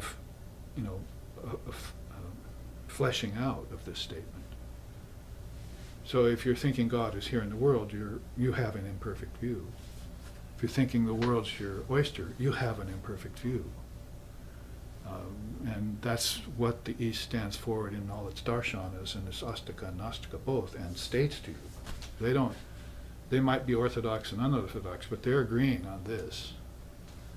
And we aren't on that same page. They've seen Maya and detached from it. We haven't even seen it yet. We're like the fish that, when the net's thrown, dives to the bottom of the lake and sinks itself in the mud and thinks it's free. But we have the net in our teeth, as we do. We're going to be yanked out of our watery grave.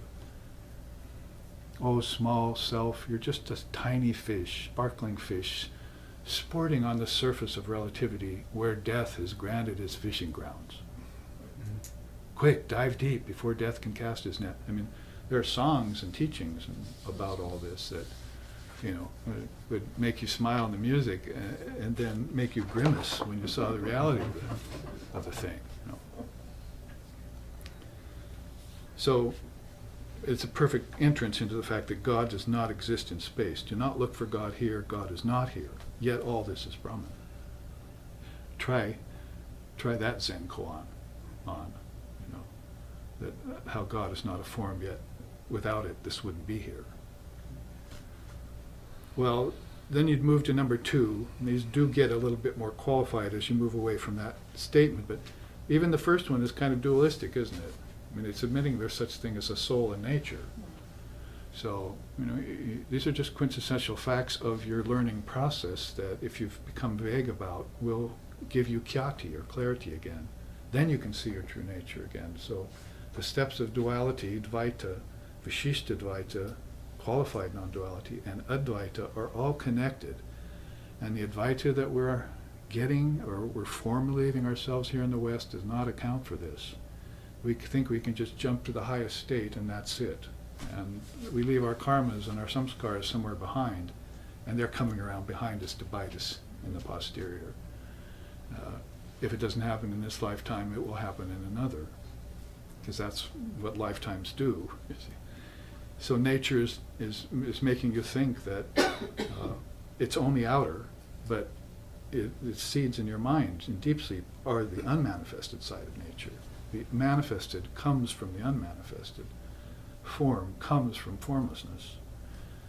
The relative comes from the eternal, and you're just wiping the eternal and the unmanifested out of existence. It's not there for you to rely upon or base your ideology upon. And so you're up a creek without a paddle. Or worse, there's no creek. Put your canoe in anymore. Number 2, all of nature has come out of the soul, and as it does, no change takes place in the soul. They want to step forward and make that statement right away, that change, mutability is all a myth. There's no such thing as transformation, and the West is totally into transformation. It loves change. From its chemistry, to its medicine, to its politics, to its family life, we love change. Change is the spice of life. Fine, if you know that there's an unchanging reality that you can refer to and go to underneath it that's supporting it all. But my teacher used to say, stay on the surface of the ocean and you're thrown about by its waves, tossed about. So dive down deep where there's no waves, and there's the peace again. So if you just become a surface dweller, like that sparkling fish, then you don't have access to the deeps anymore, and you just get tossed about by the waves of relativity. And that's called suffering, and it leads to ankushalas and so forth. Want to see it again? So just if you're in a life that's surrounded by mutability and change, just realize that all the change in the world cannot affect a non-dual Brahman, one iota. That's why I started out chanting at the beginning of the class, it is actionless, it is faultless. It's just so we know, we state that right away. And then from its maya, from the poison of the snake, comes this idea of change. And so tread carefully as you go in that direction, toward the worlds of name and form, toward the 3 lower chakras, where eating, drinking, and sex life take up the attention of all people. That is Muladhara, Swadhisthana, and Manipura, the 3 lower centers. I mean, you're going to have to enter one of them when you're born, because that's the fetus and the mother and the child and all that. It's right there in the gut. Ancestors are all there. Number 3, as nature emerges from the soul, it does so as mental projection rather than as actual creation. So then you're taught the idea that India is always teaching you that these are mind-only schools, all of these, and all of these others, that they believe God isn't a creator, and God has nothing to do with form and name, except as its underlying substratum. and that the mind is responsible for everything.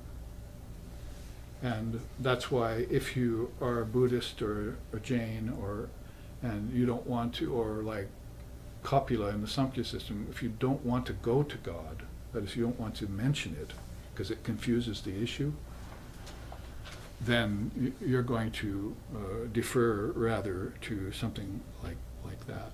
You see, the mind is responsible for all of it, and it's its constant projections from Lord Brahma all the way down to a blade of grass that are happening in your mind, and all the worlds are in your mind, and so forth. And you awake from them every night at deep sleep for a few hours, and that's where you feel the best, by the way, is when you've awakened from the dream.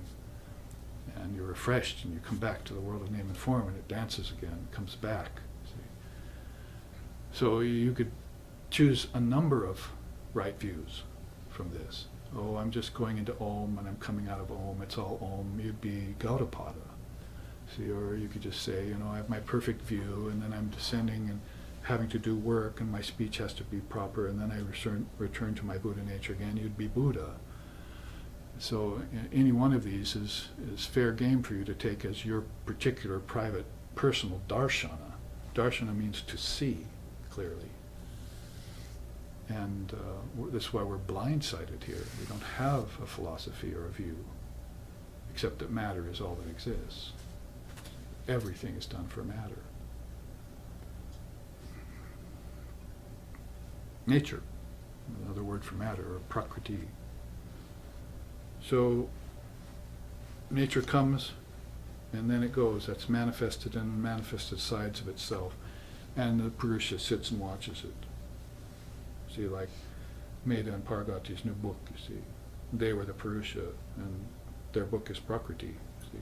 So they took them a while, but they turned page after page and page after page, and then said, okay, it's done, and put it down. They never changed, I hope. Had a few squabbles and tiffs. So, the soul reads the book of nature and puts it down, but it does so from one position, see, is how Swamiji put it. So, it's all its own mental projection. It needs to be the witness of it, not believing in impossibilities. Like it was once created and took 4 billion years from a Big Bang to go to nothing again. You can see Lord Shiva there, wisdom center, love center, grace center, refuge, negativities in the world are all put, get thee behind me. You see, he dances in them, and dances on the dwarf of the demon of the world there. So as this progresses to the 4th essential fact that you'd want to know if you were to quintessentialize a lot of these darshanas, you would say the soul Atman has an eternal relationship with nature. So people then who love nature can breathe a little easier now. You see, waiting for him to get to that. If it identifies with nature, there is suffering. It is only when it associates with nature that it can sport freely. So that's the spiritual art form of the wise. They can associate and not identify. My teacher actually had a modification of that teaching. He said, you come to me to learn detachment from all these things that you're involved in. If you can get some detachment, you can get some peace. But he said, what you really need is to be able to attach and detach at will. If you just detach, then it's not going to solve the problem, because you have to put your mind somewhere else and somewhere else in this world, in this body, even if it's on your ishtam. You see. Go sit 40 days and 40 nights in the wilderness, or 49 days under the bo tree, or go to the top of the mount like Muhammad. You see, you're going to sit and focus on something, so you have to be able to attach and detach at will. And that's a deeper teaching than just vairagyam. In fact, vairagyam has 12 different levels to it of detachment, from timid to medium to intense to supreme. So the sannyasin would be in a supreme detachment. wonders, doesn't care for the world anymore. It's just a phantasmagoria dancing in front of his senses, and he's not buying into it anymore. He's only in his one singular soul, and this is what he knows about that. And 5, as we're coming here to closing, nature has manifested and unmanifested sides to it, by which knowing the soul can remain free of cycles of birth and death and ignorance. My favorite teaching and Gaudapada's was the 4 states of waking, dreaming, and deep sleep. And beyond deep sleep is Turiya, the 4th. So if you can go beyond your deep sleep state, as you went through your deep sleep state, you'd see that all the seeds to nature are there. Like air, earth, fire, water, and ether are there in seed form. And they're part of the Word. And the Word has 4 stages it manifests itself through, like these 4 stages of your consciousness. So when the Word comes further enough out, it becomes more formulated. Then you're down here with a rolling stream, you know, and a forest fire and polluted air. You've got the 5 elements in their extended form, but their seeds were back there in your deep sleep state, or in the 1st stage of the Word, or actually 2nd stage of the Word.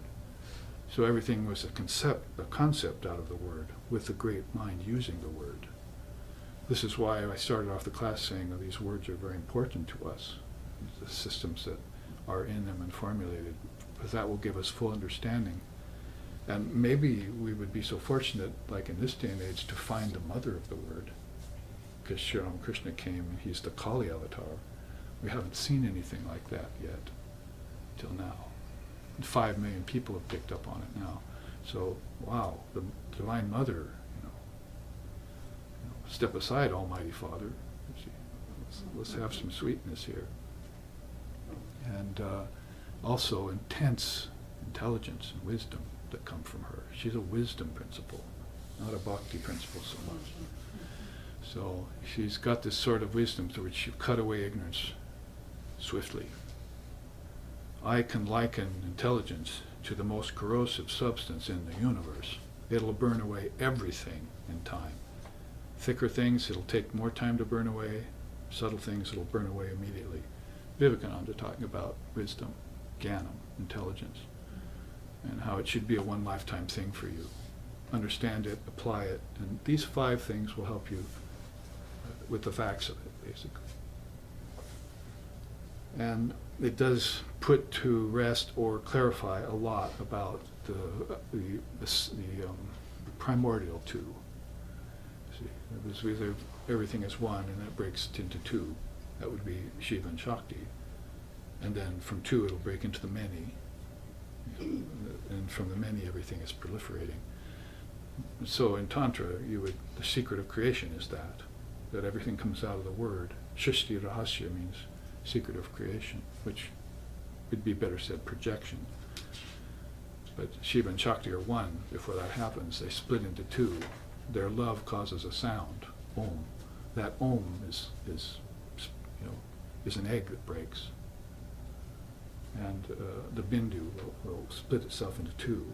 That 2 will then, everything will come out, consciousness will come spilling out into all the realms. The Trinity will come from the 2. Then the Trinity's children, the mind-born sons. From them, their worlds, and their mind-born children, all the way out. You see, so 4 stages of the Word have been going by all this time. Then you find the whole secret of it is that not a moment passed in that process. That's the real surprise. Waiting at the end of the rainbow, as it were. And we won't have time for it, but I'll tantalize you with it. We can start in February with that in Sloka. I'll make a note here. Start here in February on Sloka 14. And we'll probably start out looking at the 6 esoteric yogic gateways, which have to do with looking at passage of time, you see, and how passage of time and objects go together, and then how space comes. And the whole thing passes through 6 doorways to end up that all of this was to be seen through. It was all a myth. It was all actually a kind of dream or fantasy. When you go through the final doorway, then you're at that stage of enlightenment, the comprehension of that everything's eternal or non-origination. There was no beginning, middle, and ending to any of it at any time, because time doesn't exist. So that's where we will go then when we return in February. In the meantime, study these slokas 8, 9, 10, 11. Look at them in your own way. Look back on these classes on the live streaming recordings that we leave behind us as footfalls. And you may even come across that chart to tantalize yourself with and get a closer view. Those little bits of rotting flesh that are preoccupying people in their lives of suffering and relativity. So, not wanting to end on a sour note, but we will then return with Akshi, how to see clearly, the right view, and our sun god, Surya Narayan, who's right at the center of our being, always radiating forth the light of the dharma and the truth that it leads to. As Krishna says in the Gita, knowledge, if it doesn't lead to truth, is dangerous. I think that kind of defines us right now in America. It has to lead to truth as a consummate conclusion, a siddhanta, and we have to be there to make it. So here, let's end with a chant. Om Bhadram, Om Bhadram Karnibhi Shriyama Devaha, Bhadram Pasyema Akshabir Yajatraha, Stirai Gangaish Tushtuvam Sastanuvir, Vyashema Devahitam Yadayuhu, Swasti Na Indra Vrida Shravaha, Swasti Na Pusha Vishwadevaha, Swasti Nastarksho Arishtanemi, Swasti No Brihaspatir Dadatu, Om Shanti Shanti Shanti. May we hear with these ears what is good and spiritual, and see with these eyes what is noble and uplifting. And may we, while worshipping the Lord and Mother of the entire universes, live a life which is beneficial to ourselves and to all other beings. Om, peace, peace, peace. May peace be unto us, may peace be unto all. Om Hari Om.